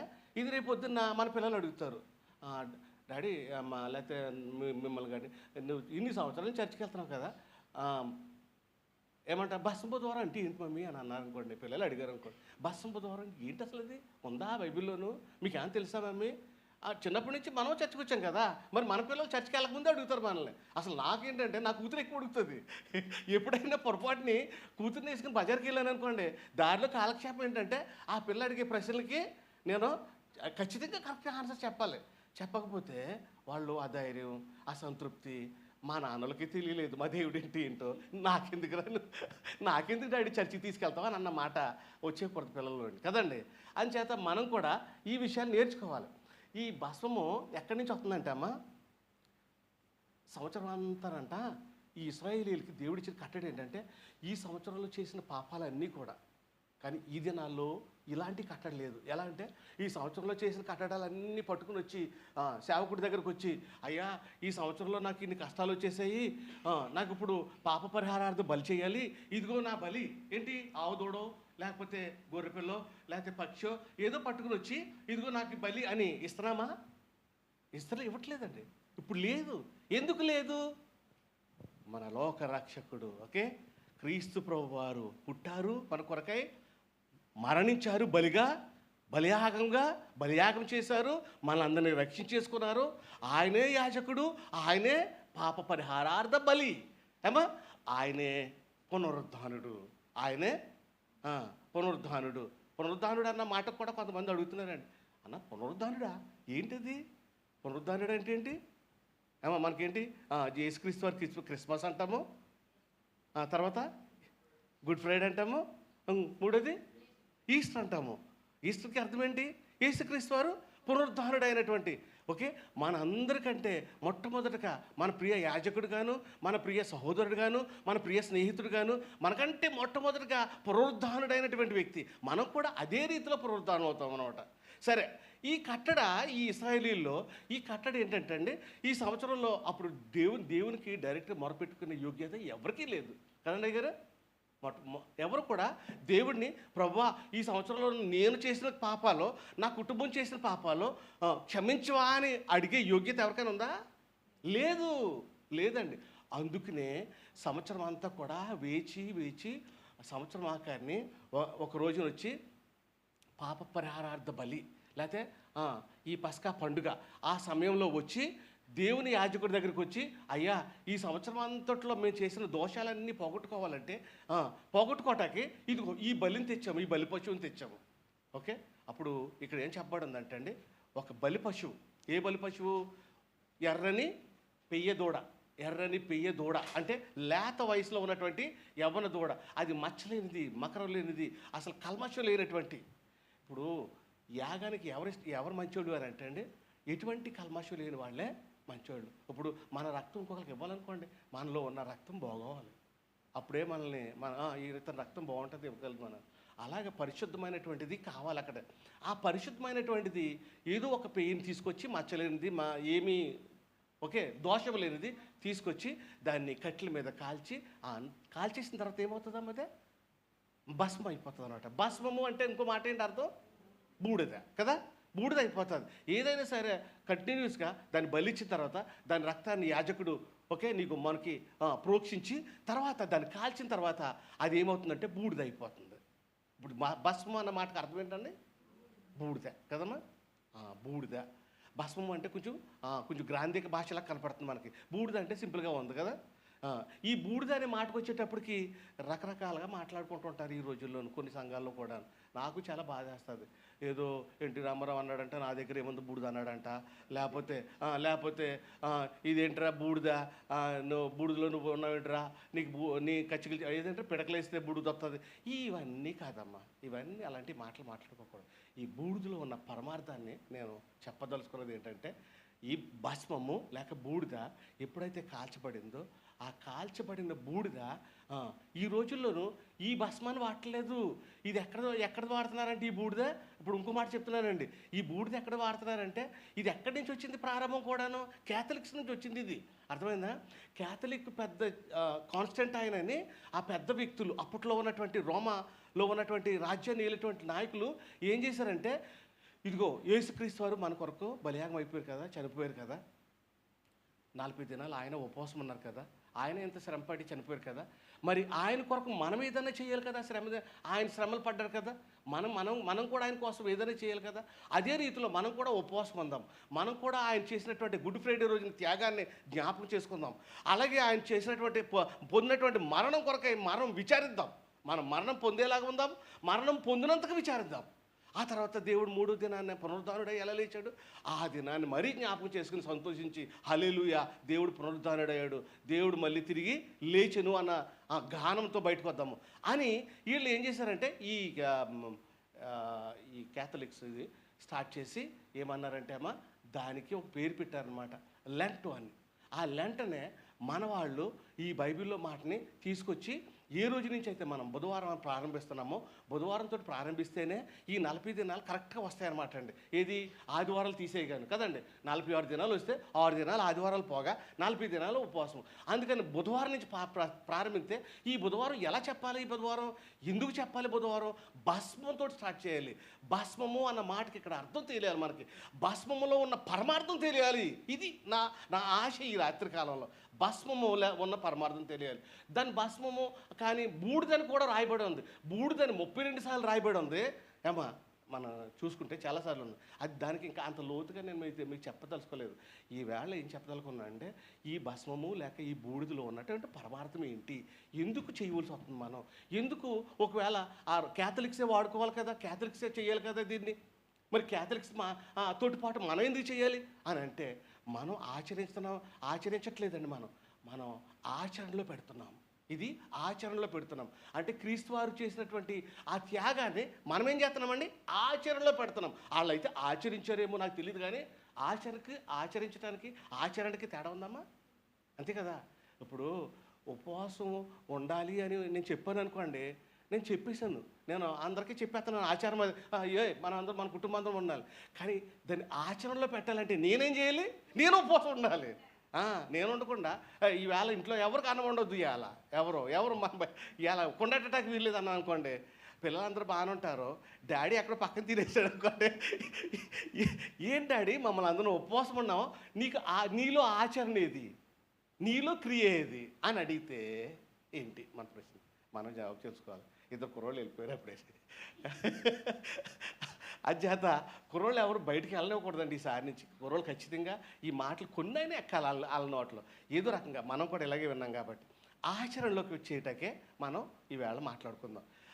ఈ భస్మాన్ని బూడిద అని అన్నాను కదండి, ఈ బూడిదగా మారుతుంది కదా ఈ భస్మము, కాల్చగా అది బూడిదగా మారినప్పుడు దాన్ని మనం ఎక్కడ చల్లుకోవాలన్నమాట అండి, నెత్తి మీద చల్లుకోవాలన్నమాట అండి. యాజకుడు చల్లుతాడు. కానీ ఆ బూడిద చల్లకుండా ఈరోజు ఏం చేస్తున్నారంటే అండి, హోసన్నా యేసుకు జయం జయం అని ఎప్పుడు చెప్పారండి, మట్లాదివారం మట్లట్టుకుని చెప్పారే. ఆ మట్లాదివారం వచ్చినటువంటి ఆ మట్టల్ని తీసుకెళ్ళి మళ్ళీ ఇంట్లో పెట్టుకుని అది ఎండిపోయిన తర్వాత అది తీసుకెళ్ళి బూడిద చేసి అప్పుడు అక్కడ ఈ క్యాథలిక్స్ వాళ్ళ చర్చిలో పెడితే అప్పుడు ఆ పాస్టర్ గారు లేకపోతే పోపో ఎవరొకరు వచ్చి అందరికీ కూడా ఏం గుర్తుపెడుతున్నాడండి, ఆ బూడిదని పెట్టుకు. కానీ వాస్తవానికి అది కాదమ్మా, ఇది పాప పరిహారార్థపు బలి. ఈ బలి ఎవరు అంటే, బలి పశువు ఎవరు అంటే యేసు ప్రభువారు. హల్లెలూయా హల్లెలూయా. ఈ బలి పశువుగా ఉన్నటువంటి ఈ ప్రభువారు మనకి ఈ దినాన్న నా బూడిద అంటే ఆయన చెప్పేది ఏంటంటే, ఈ రోజున మనకి ఇందులో ప్రాముఖ్యమైనటువంటి మాట ఏంటంటే, బూడిదగా ఆ బలి పశువే మారుతుందా, కాలిపోయింది ఏదైనా మారుతుందా? కాలిపోయింది ఏదైనా సరే మారిపోవాలి, కాలింది ఏదైనా సరే బూడిదైపోవాలి. ఈ మైకా నేనా, నా వస్తువులా, నా సమస్తమా బూడిదైపోవాలి. అయితే దీంట్లో ఉన్న పరమార్థం ఏంటంటే, మనం బూడిద నుంచి ఎలాగైతే వచ్చామో, మట్టిలో నుంచి ఎలాగైతే వచ్చామో తిరిగి మళ్ళీ మట్టిలోకి వెళ్ళిపోవాలి, మట్టి అయిపోవాలి.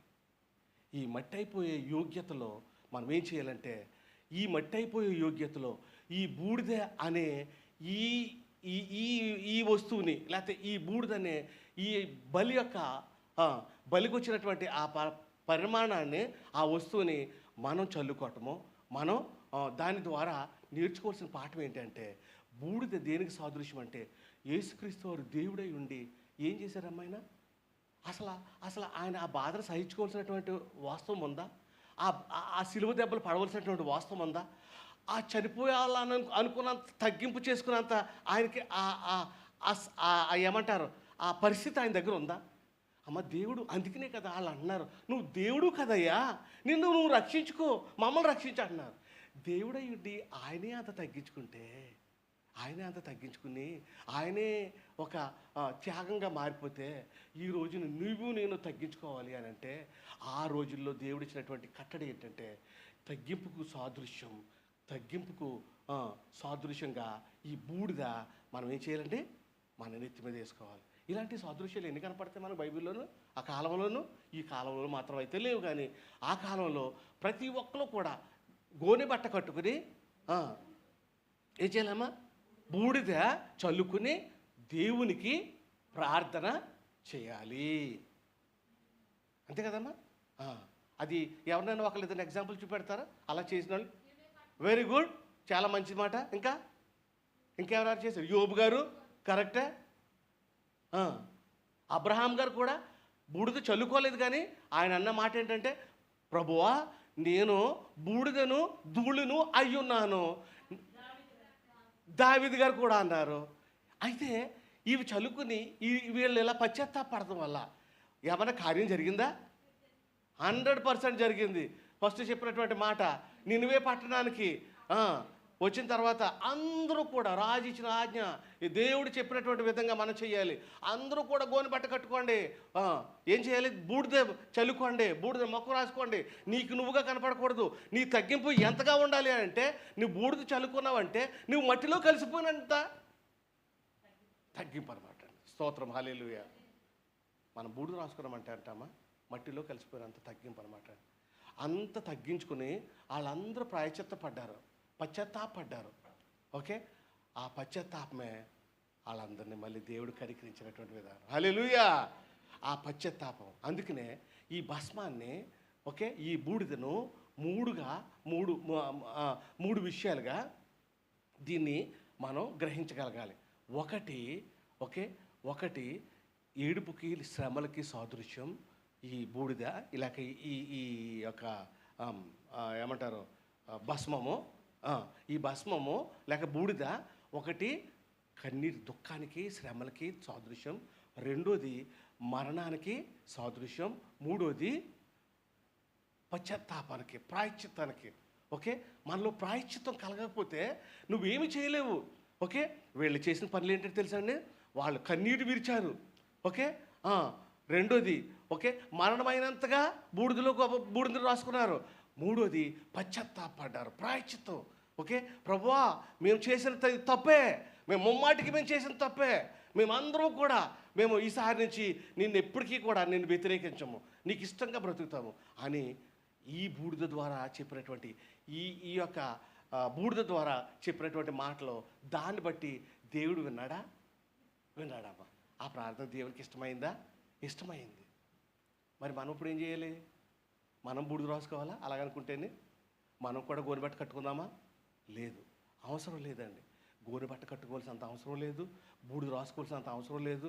ఓకే, కానీ ఈ కాలంలో దేవుడు మనకు ఆ కృపనిచ్చేశాడు. ఎవరు? యేసు ప్రభువారు ఆ కృపనిచ్చేశాడు.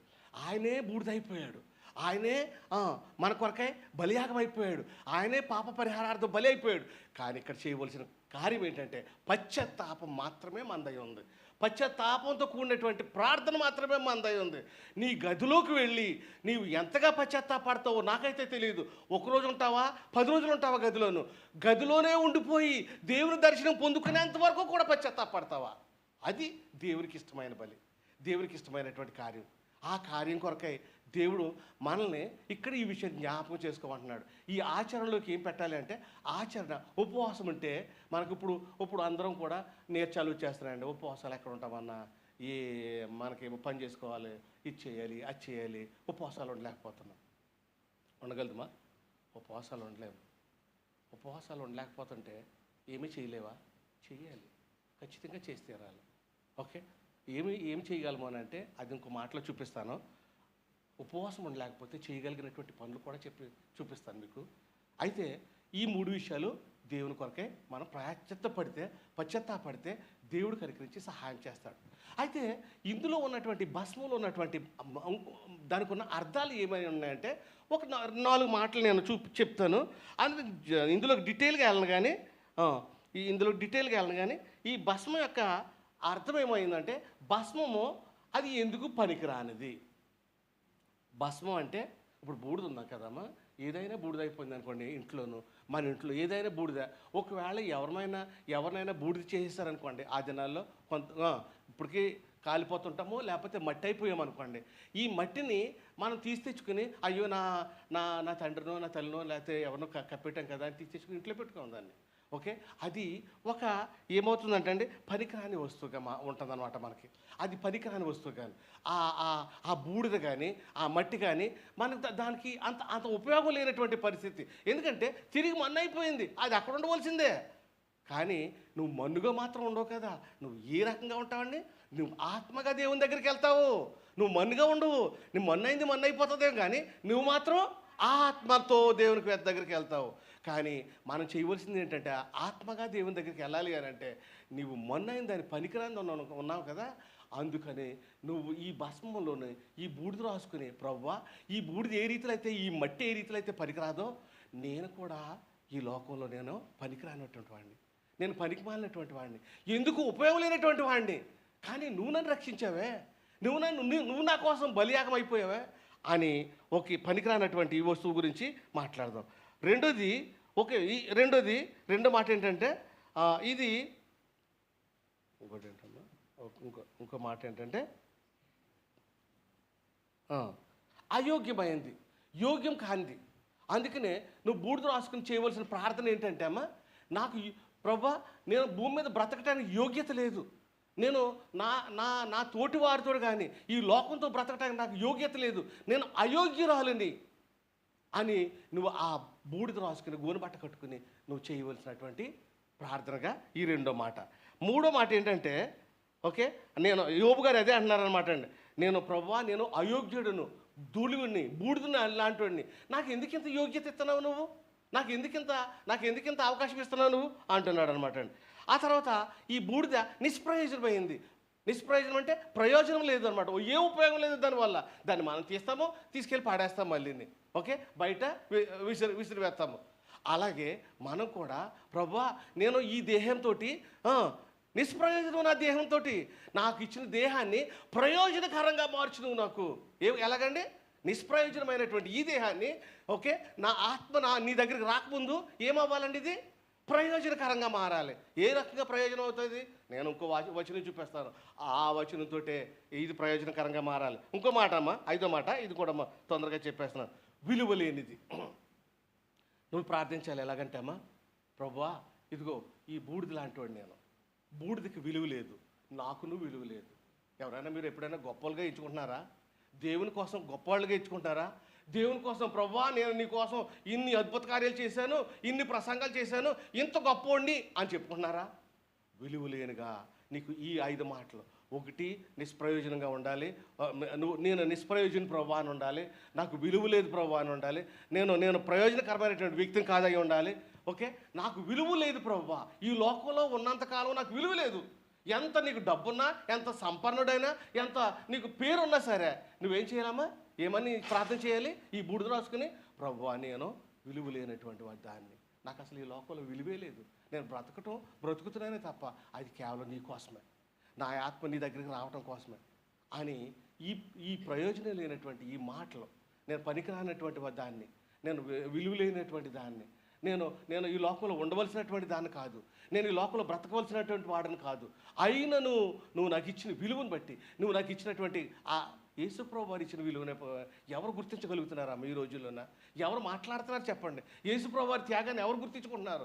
ఇక్కడ భూమి మీద ఉన్న వాళ్ళందరి కోసం చెప్పేస్తాము, ఆయన ఈ దేశం కోసం పోరాడాడు, ఆయన ఈ దేశం కోసం పోరాడాడు, గాంధీ మహాత్ముడు ఇండియా కోసం పోరాడాడు, అంబేద్కర్ గారు పేదల ఎస్సీబీసీల కోసం పోరాడాడు అని అందరి గురించి చెప్పుకుంటామే మన క్రైస్తవులమే. ఎక్కడ పెడితే అక్కడ చెప్పేస్తుంటాం నినాదాలు. నన్ను లోకాన్ని రక్షించినటువంటి నా ప్రభు కోసం నేను బ్రతుకుతున్నానని ఎప్పుడైనా చెప్పడానికి ప్రయాసపడుతున్నామా? ఏమీ లేదు మన దగ్గర, ఏమీ లేదు నిజంగానే. బూడిద ఏ రకమైతే నిష్ప్రయోజనమైందో, బూడిద ఏ రకంగా అయితే పనికిరాందో, బూడిదకి ఏ విధంగా అయితే విలువ లేదో, ఆ రకమైనటువంటి జీవితం మన ఆది ప్రభువా అని ఎప్పుడైనా అడిగావా? అందుకనే అబ్రహాం గారు అలాగే అడుగుతున్నాడు, అమ్మ ప్రభువా నేను నిన్ను ఇప్పుడు ప్రార్థన చేసి అడుగుతున్నానే. ఏమడుగుతున్నాడు తెలుసా అండి అబ్రహాం గారు? ఏమడుగుతున్నాడమ్మా? ఆ 18 అధ్యాయంలో ఉంటుంది. ఏమడుగుతున్నాడంటే ఆయన యేసుక్రీ ప్రభు వారిని చాలా మంచి మాట అడుగుతున్నాడు. ఆయన ఏమంటున్నాడంటే, ఈ నినివే ఈ సొదొమ గొమొర్రా పట్టణమే దేవునికి కోపం వచ్చేసింది కదమ్మా. కోపం వచ్చేస్తే దేవుడు ఏం చేయబోతున్నాడు అని సొదొమ గొమొర్రా పట్టణాన్ని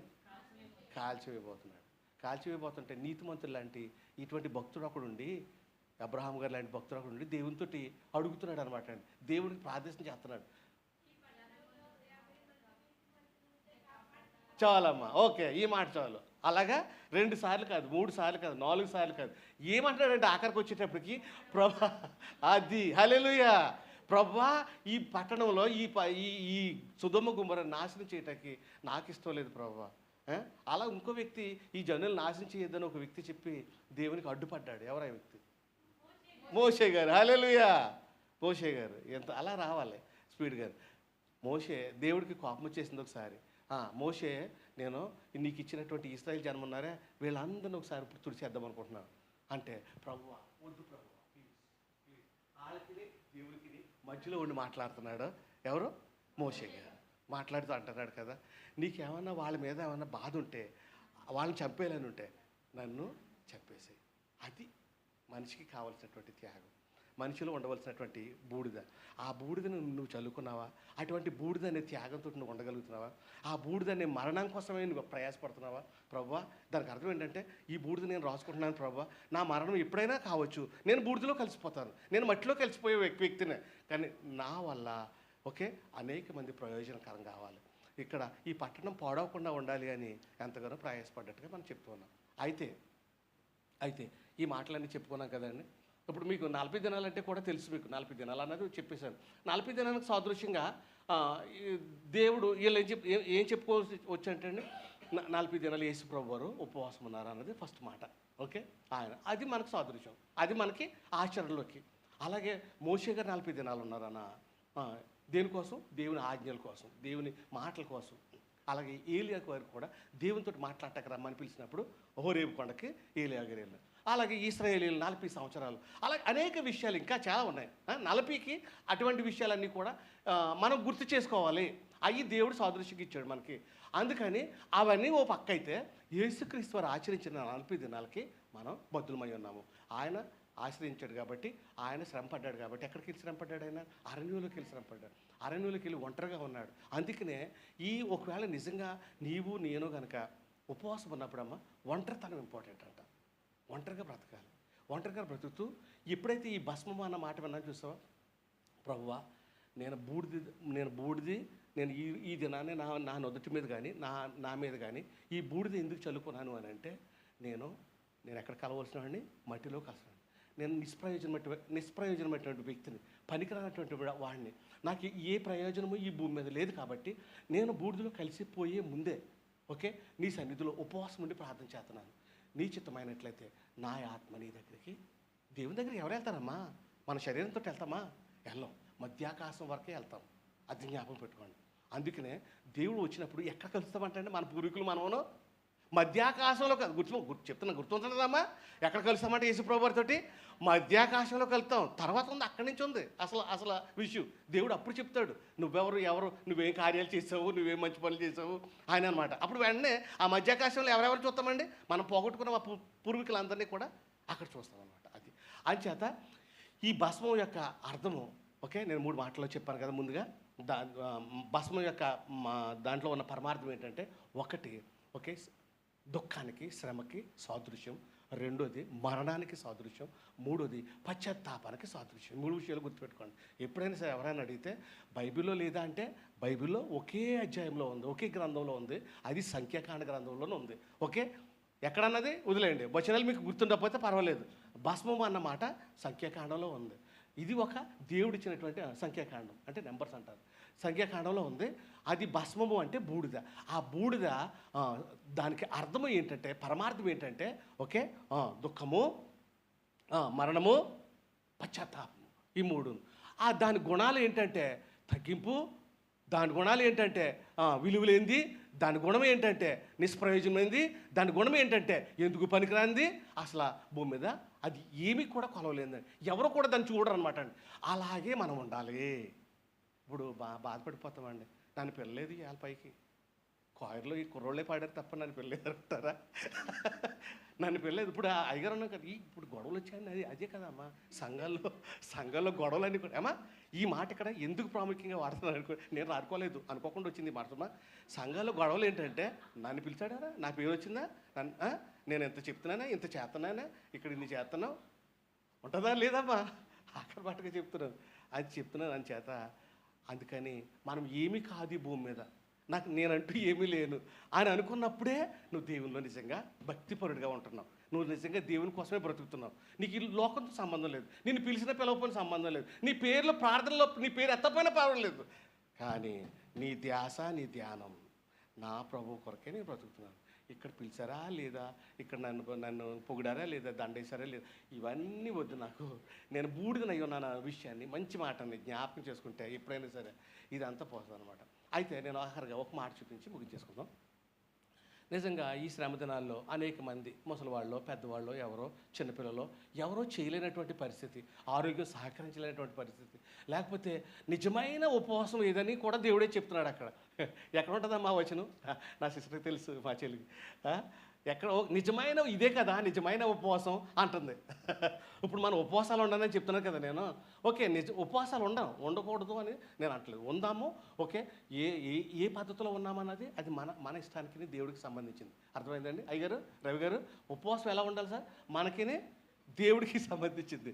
అందుకదండి మనం ఈవేళ చాయ్ తాగో లేకపోతే జ్యూస్ తాగే ఉండమనుకున్నాం అనుకోండి, దేవునికి ఇష్టమైతే నువ్వు అది ప్రార్థించి, ప్రభువా నా ఆరోగ్యం సహకరించట్లేదు కాబట్టి నేను ఈ జ్యూస్ తోటి సరిపెట్టుకుని నీకు ఉపవాసంగా, అంటే ఆకలితో ఉండాలి, నీకు ఇష్టమైంది వదిలేయాలి. అది ఇంపార్టెంట్. మళ్ళీ నీకు ఇష్టమైంది వదిలేయాలి. నీకు పలాని భోజనం అంటే ఇష్టం అనుకోండి, బిర్యానా ఏమి ఇష్టమమ్మా నీకు?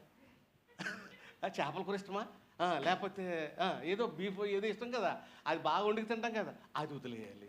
అందుకని ఎప్పుడు దాని అన్నింటికి ప్రాముఖ్యత ఏంటంటే నువ్వు ప్రార్థన చేయాలి. ఇప్పుడు నేను అడిగిన మాట అది అక్కడ. ఇప్పుడైనా ఉపవాసం ఉండి ప్రార్థన చేయమని ఎవరు చెప్తున్నారు? అది కాకుండా ఇదే నిజమైనటువంటి ఉపవాసము, నిత్యమైన అంటే రండి నేనే చెప్పేస్తాను. యెషయా గ్రంథంలో ఉంటుంది. యెషయా గ్రంథం అమ్మ 58వ వచనం 58వ అధ్యాయం తీయమ్మా. 58వ అధ్యాయం తీసి మొదటి 2 వచనాలు వదిలేసి అందరు తీయండి అమ్మ ఒకసారి. యెషయా 58, ఐజయా 58, యెషయా 58, మొదటి 2 వచనాలు కూడా ఉంటాయి. 3వ వచనం కానీ చదువుకోవచ్చు మనం. ఏ బాబు, బైబిల్ ఉందా నీకు? చదువుతారా ఎవరైనా కుర్రాళ్ళు? అదే అబ్బా, కరెక్ట్. అది అడుగుతున్నాం అన్నమాట. ఇప్పుడు నేను అంత దీంట్లో నేను అన్ని వివరాలు చెప్తే టైం అయిపోతుందమ్మా చదువుతుంటేనే. ఒకసారి నువ్వు చదివామ్మా గట్టిగానే 4-5 వచనాలు జాగ్రత్తగానండి బాబు. 58వ అధ్యాయము 3వ వచనం కానీ చూడండి యవనస్తులు.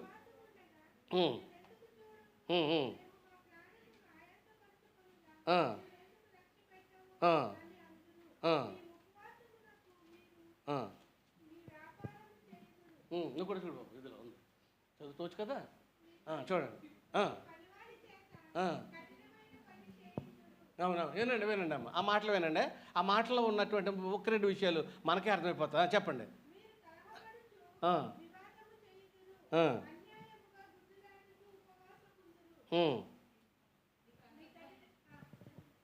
ఇంకొకరు చదవండి, కంటిన్యూ చేయండి అమ్మా, చేయండి, పర్వాలేదు, చదవాలి.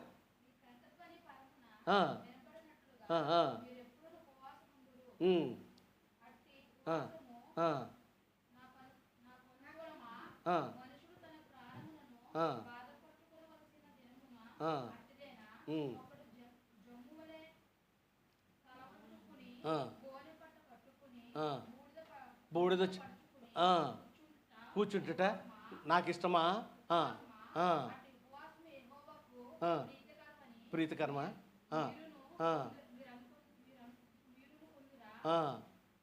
మీరు అనుకుందిరా?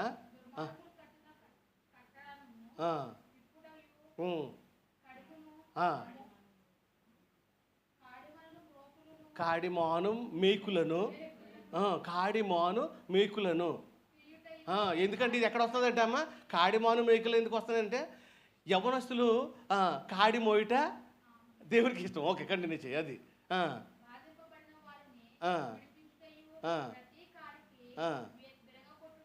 అవును.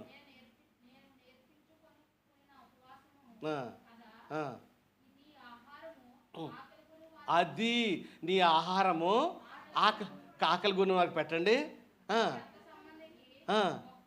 నీ ఇంట్లో ఉన్న మనిషికి నువ్వు ముఖం చాటేసుకుని తిట్టుకుంటే తలక తిప్పుకోవద్దు. నెక్స్ట్, దిక్కులేని వారిని చదువు, పర్లేదు చదువు. దిక్కులేని బీదలను చేరదీయుట. ఇందులో చదువుతున్నామా? చదవండి అయ్యారు.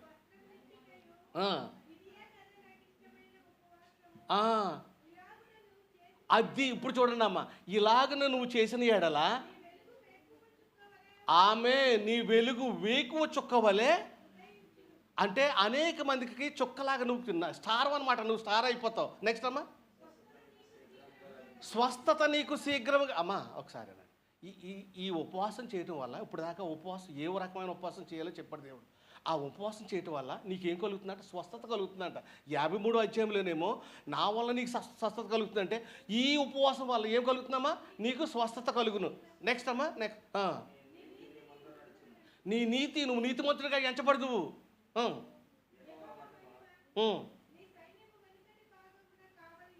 అవును, నిన్ను అభిషేకించబోతున్నాడు దేవుడు తైలము.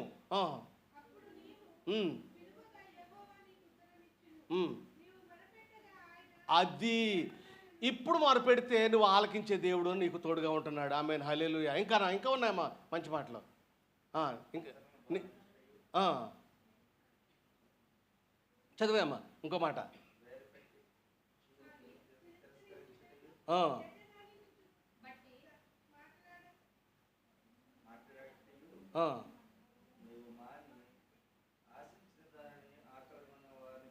ఇచ్చి అవునండి.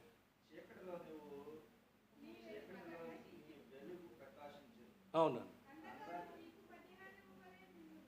చీకట్లో నీకు వెలుగు ప్రకాశించును, అంధకారం నీకు మధ్యాహ్నం. నెక్స్ట్ అమ్మా,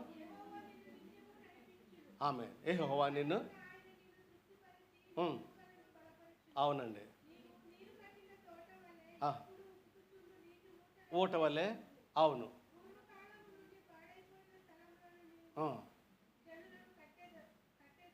చాలమ్మా, ఓకే చాలండి. అది ఓకే.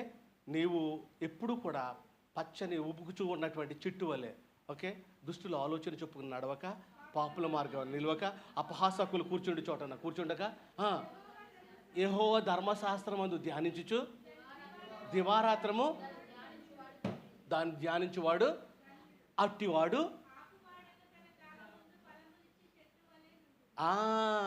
ఆకు. ఇక్కడ వచ్చిందా లేదా?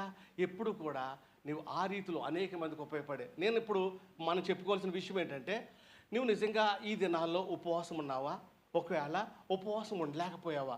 ఉపవాసం ఉన్న ఎడల నువ్వు గత కాలంలో జరిగినట్టుగా ఓకే భస్మము నీ మీద చల్లుకోవాల్సిన అవసరం లేదు, లేకపోతే నీవు గోను పట్ట కట్టుకోవాల్సిన అవసరం లేదు. కానీ అవన్నీ కాకుండా నువ్వు చేయవలసిన నీ గదిలోకి నువ్వు వెళ్ళి నువ్వు ఒంటరిగా నువ్వు పశ్చాత్తాపడుచు, ఏమైతే దోషాలు నీలో ఉన్నాయో, ఏమైతే నువ్వు చేసిన దోషాలు ఉన్నాయో, ఏమైతే నేను కలవర పెడుతూ ఉన్నాయో, ఏమైతే నీ జీవితాన్ని బూడిద కంటే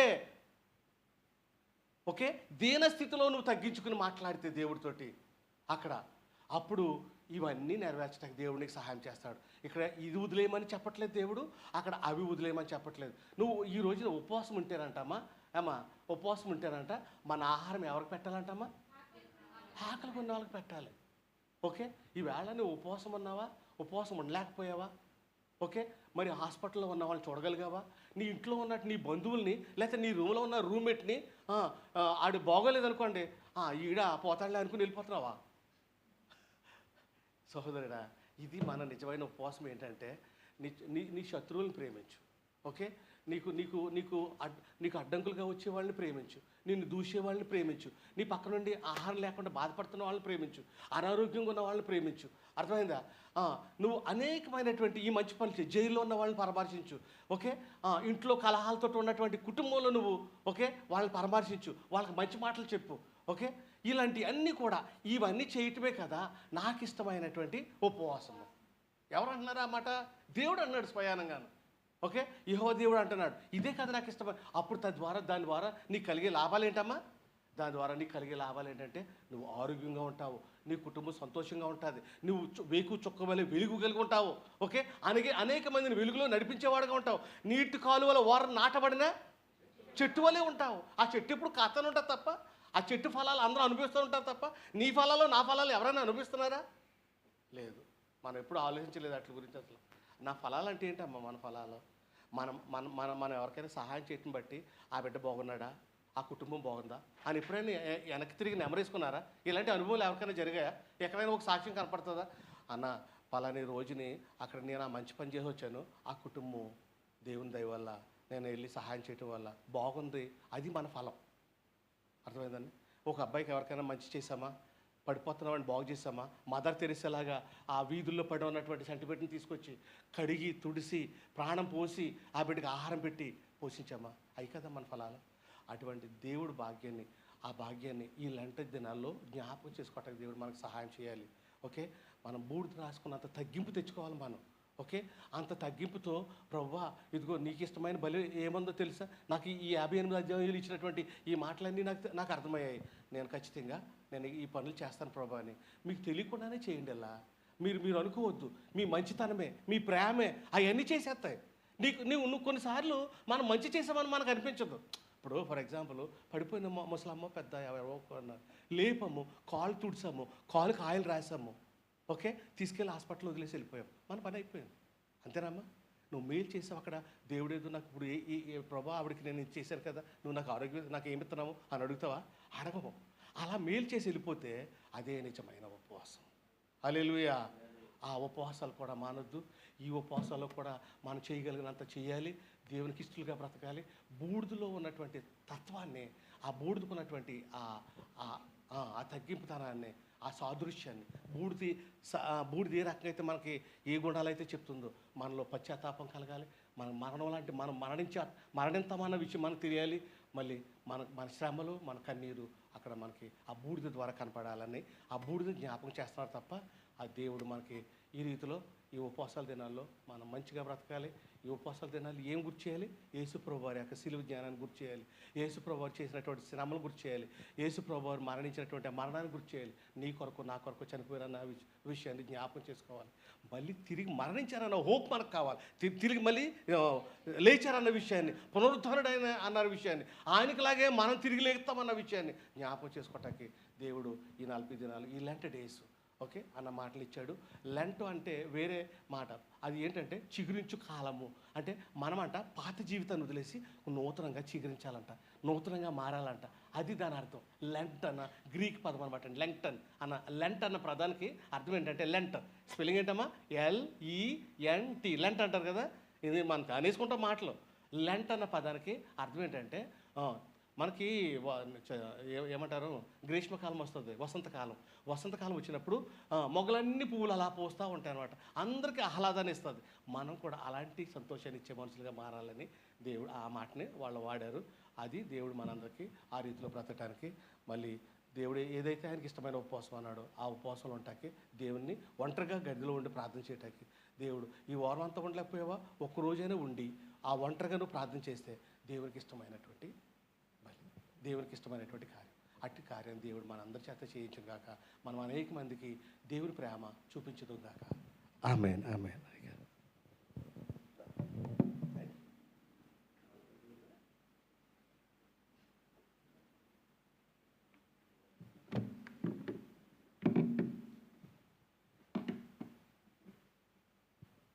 హల్లెలూయా.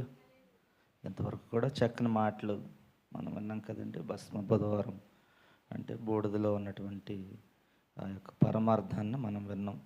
ఎటువంటి ఉపవాసం మనం చేయాలో కూడా ఇంతవరకు మనం విన్నాం. ఆయనకి ఇష్టమైనటువంటి ఉపవాసం మనం చేసినట్లయితే స్వస్థత శీఘ్రముగా ఇస్తాడంట.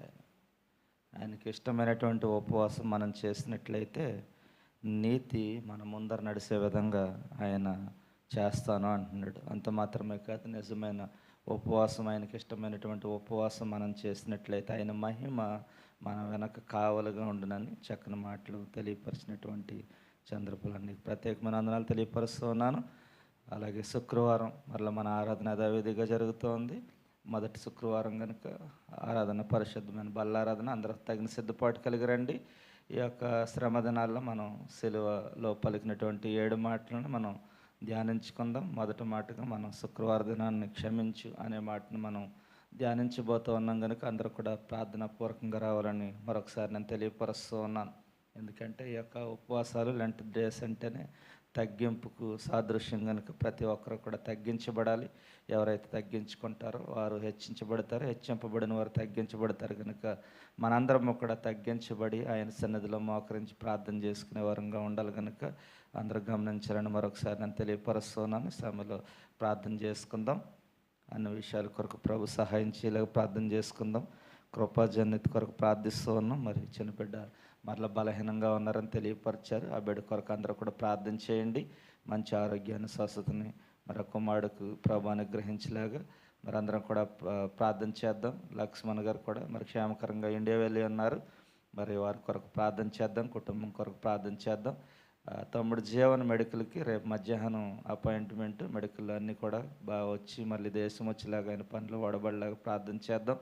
సన్నుబాబు ఏలు కొరకు ప్రార్థన చేద్దాం. నోకి మరి బలహీనంగా ఉంది, బలహీనతలో దేవుడు విడుదలనిచ్చేలాగా ప్రార్థన చేద్దాం. మరి ఎవరైతే బలహీనంగా ఉన్నారో వారందరి కొరకు కూడా ప్రార్థన చేద్దాం. ఈ యొక్క సమయంలో మరి సహోదరు రావు గారు వచ్చి ముగింపు ప్రార్థన చేయవలసిన కోరుచున్నాను. అందరు లేచి నిలబడదాం, ముగింపు ప్రార్థన చేసుకుందాం.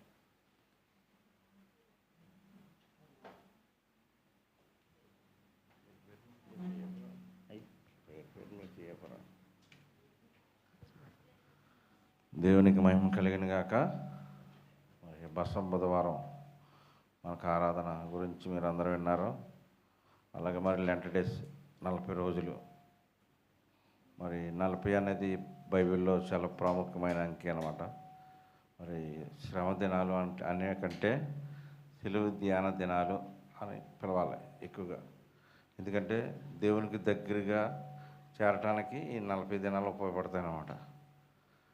ఉపవాసం ఉండి ఎప్పుడైతే మనం దేవునికి దగ్గరగా ఉంటామో, ప్రార్థనలు ఉంటామో, ఎక్కువగా మరి దేవునితో సహవాసం చేయడానికి ఈ 40 దినాలు చాలామందికి కూడా ఉపయోగపడతాయి. అందుకని ప్రతి ఒక్కరు కూడా ఉపవాసం ఉండి మరి ప్రార్థనలో ఉండాలని మరి హృదయపూర్వకంగా తెలియజేస్తున్నానండి. ముఖ్యం ప్రార్థన చేసుకుందాం. స్తోత్రం స్తోత్రం కృపగల తండ్రి, ప్రేమగల దేవా, నీ బంగారు పాదాలకు లెక్కలేని వందనాలు, స్తోత్రాలు తండ్రి. ఇదిగో నా ప్రభా, గడిచిన శ్రమ దినాల నుండి మరి ఈ శ్రమ దినాల వరకు కూడా మరి ఎంతగానో మమ్మల్ని కాచి దాచి భద్రపరిచిన తండ్రి, ఈ బస బుధవారం రోజున నిన్ను ఆరాధించుకుని మయంపరుచుకుని నేను స్తుతించే భాగ్యం దయచేసాను ప్రభా. ఇదిగో నా తండ్రి, ప్రార్థన మొదలుకొని ఈ కార్యక్రమం అంతా కూడా మరి ఎంతగానో జయప్రదంగా జరిపించారు. మీకు లెక్కలేని వందనాలు, స్తోత్రాలు తండ్రి. పాటల్లో మీరున్నారు, ఆరాధనలో మీరున్నారు నా తండ్రి. ప్రతి విషయంలో కూడా సహాయం చేశారు నా ప్రభా. బస బుధవారం గురించి నీ కుమారుడి ద్వారా అనేక మర్మాలు మాకు తెలియజేశారు. మీకు లెక్కలేని వందనాలు, స్తోత్రాలు తండ్రి. ఇదిగో నా ప్రభా, ఎంతమంది బిడ్డలైతే మరి కష్టపడి పని చేసుకుని కూడా మరి ఈ సమయంలో నిన్ను ఆరాధించడానికి వచ్చారు. ప్రతి ఒక్కరిని కూడా పేరు పేరున జ్ఞాపకం చేసుకోండి, దీవించి ఆశీర్వదించండి. ఇదిగో నా ప్రభా, శుక్రవారం దినాన్ని కూడా మేము పరిశుద్ధంగా ఆరాధించడానికి మయంపరచడానికి సహాయం చేయండి. ఇదిగో నా ప్రభా, ప్రతి విషయంలో కూడా తోడుగా నడవండి. ఈ సంఘాన్ని జ్ఞాపకం చేసుకోండి, ఈ సంఘ సరస్సులను జ్ఞాపకం చేసుకోండి. ఇంకా అనేక మంది రావడానికి కృప చూపించి సహాయం చేయండి. సంఘంలో ఉన్న ప్రతి ఒక్కరిని కూడా జ్ఞాపకం చేసుకోండి. ఈ సంఘాన్ని నడిపిస్తున్నటువంటి కుమారుని జ్ఞాపకం చేసుకోండి. ఆయన తెలివిని, జ్ఞానాన్ని దయచేయండి. ఇదిగో నా ప్రభా, ప్రతి ఒక్కరు కూడా సంఘంలో ఉన్న ప్రతి ఒక్కరు కూడా బాధ్యతగా ఉండటానికి ముందుకు రావడానికి కృప చూపించి సహాయం చేయండి. ఇదిగో ప్రభు, జరిగిన ప్రతి విషయంలో కూడా తోడుకున్నారు, సహాయం చేశారు. మరి ఈ ఆరాధన అంతా కూడా ముగించుకుని మేము గృహాలకు వెళ్తుండగా సహాయం చేయండి. ప్రతి విషయంలో కూడా తోడుగా ఉండండి. ఈ 40 దినాలు కూడా మేము ఉపవాసం ఉండి నిన్ను ఆరాధించి మహింపరిచే భాగ్యం దాన్ని ఇతను మాకు దయచేయండి. ప్రతి ఒక్కరం కూడా నీకు దగ్గరగా ఉండడానికి, నిన్ను ఆరాధించడానికి సహాయం చేయండి. ఈ కూడి వచ్చిన ప్రతి ఒక్కరిని కూడా మరొకసారి జ్ఞాపకం చేసుకోమని ఈ కొద్ది ప్రార్థనకి మరి నీ కుమారుడైన యేసుక్రీస్తు నామములో బ్రతిమాలు పెట్టుకున్నాం తండ్రి, ఆమేన్. పరలోక ప్రార్థన. పరలోకమందున్న తండ్రి, నీ నామం పరిశుద్ధపరచబడునుగా, నీ రాజ్యం వచ్చునుగా, నీ చిత్తం పరలోకమందు నెరవేరినందు భూమి మీద నెరవేరునుగా. మనకు ఆహారం దయచేయండి. మళ్ళీ ప్రార్థన చేస్తే క్షమించిన ప్రకారం మా ప్రార్థన క్షమించి మమ్మల్ని శోధన నుంచి కీడు నుంచి తప్పించండి. రాజ్యంలో శక్తి నిరంతరం నీవై ఉన్నావు తండ్రి, ఆమేన్. తండ్రి అయిన ప్రేమయు రక్షకుడైనటువంటి యేసు క్రీస్తు కృపయు పరిశుద్ధాత్మైన సహవాసము సమాధానము ఈ లంటడి దినాల్లో ఉపవాసం ఉంటున్న బిడ్డలకు, వారి కుటుంబాలకు, ఆరాధిస్తున్నటువంటి ప్రతి ఒక్క బిడకు ఆయన రాకడ పర్యంతం దేవుని ఆశీర్వాదం, సకల సమృద్ధి ఎప్పుడు ఎల్లప్పుడూ ఆరోగ్యము నా ప్రభు అనుగ్రహించును గాక, ఆమేన్. యేసు రక్తమే జయం, ప్రభుని యేసు రక్తమే జయం, ప్రభుని యేసు నామమున సంపూర్ణ విజయం కలుగును గాక, ఆమేన్, ఆమేన్, ఆమేన్. అందరికీ వందనాలండి.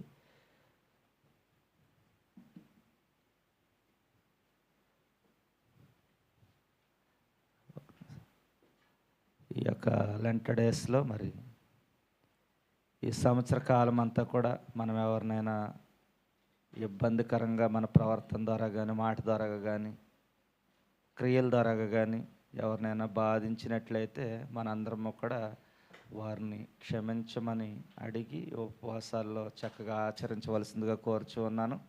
వారు పెద్దలైనా చిన్నలైనా ఎవరైనా సరే యేసు ప్రభులు వారే కలవరి శిలువలో ప్రార్థన విజ్ఞాపన చేశాడు క్షమించమని.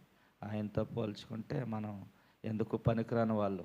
ఈ ప్రాంతాలు పట్టింపులు అవన్నీ పక్కన పెట్టి ఒకవేళ మనం ఎవరినైనా ఇబ్బందికరంగా మన ద్వారాగా జరిగినట్లయితే దయచేసి అందరినీ కూడా క్షమించమని ఒకరినొకరు అడగండి, క్షమాపణ పొందుకోండి. ఆయన ఇచ్చే ఆశీర్వాదాలు దీవెనలు పొందుకోవాలని మరొకసారి నేను తెలియపరుస్తున్నాను. దయచేసి ఈ వీడియో చూస్తున్నటువంటి పిల్లలు ఎవరైనా సరే నా మాట ద్వారాగా కానీ నా క్రియల ద్వారాగా కానీ ఎవరైనా బాధించినట్లయితే దయచేసి ఇలాంటి డేస్లో నేను ఎప్పుడు కూడా మొదటి దినాన్ని కోరుతూ ఉంటాను.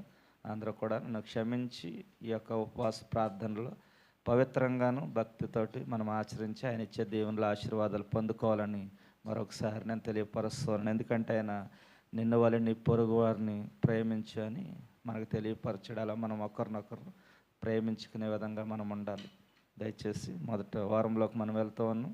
అందరూ కూడా ప్రార్థనాపూర్వకంగా రెండు దేవుడి మాటలు దీవించిన గాక. ఆమెన్.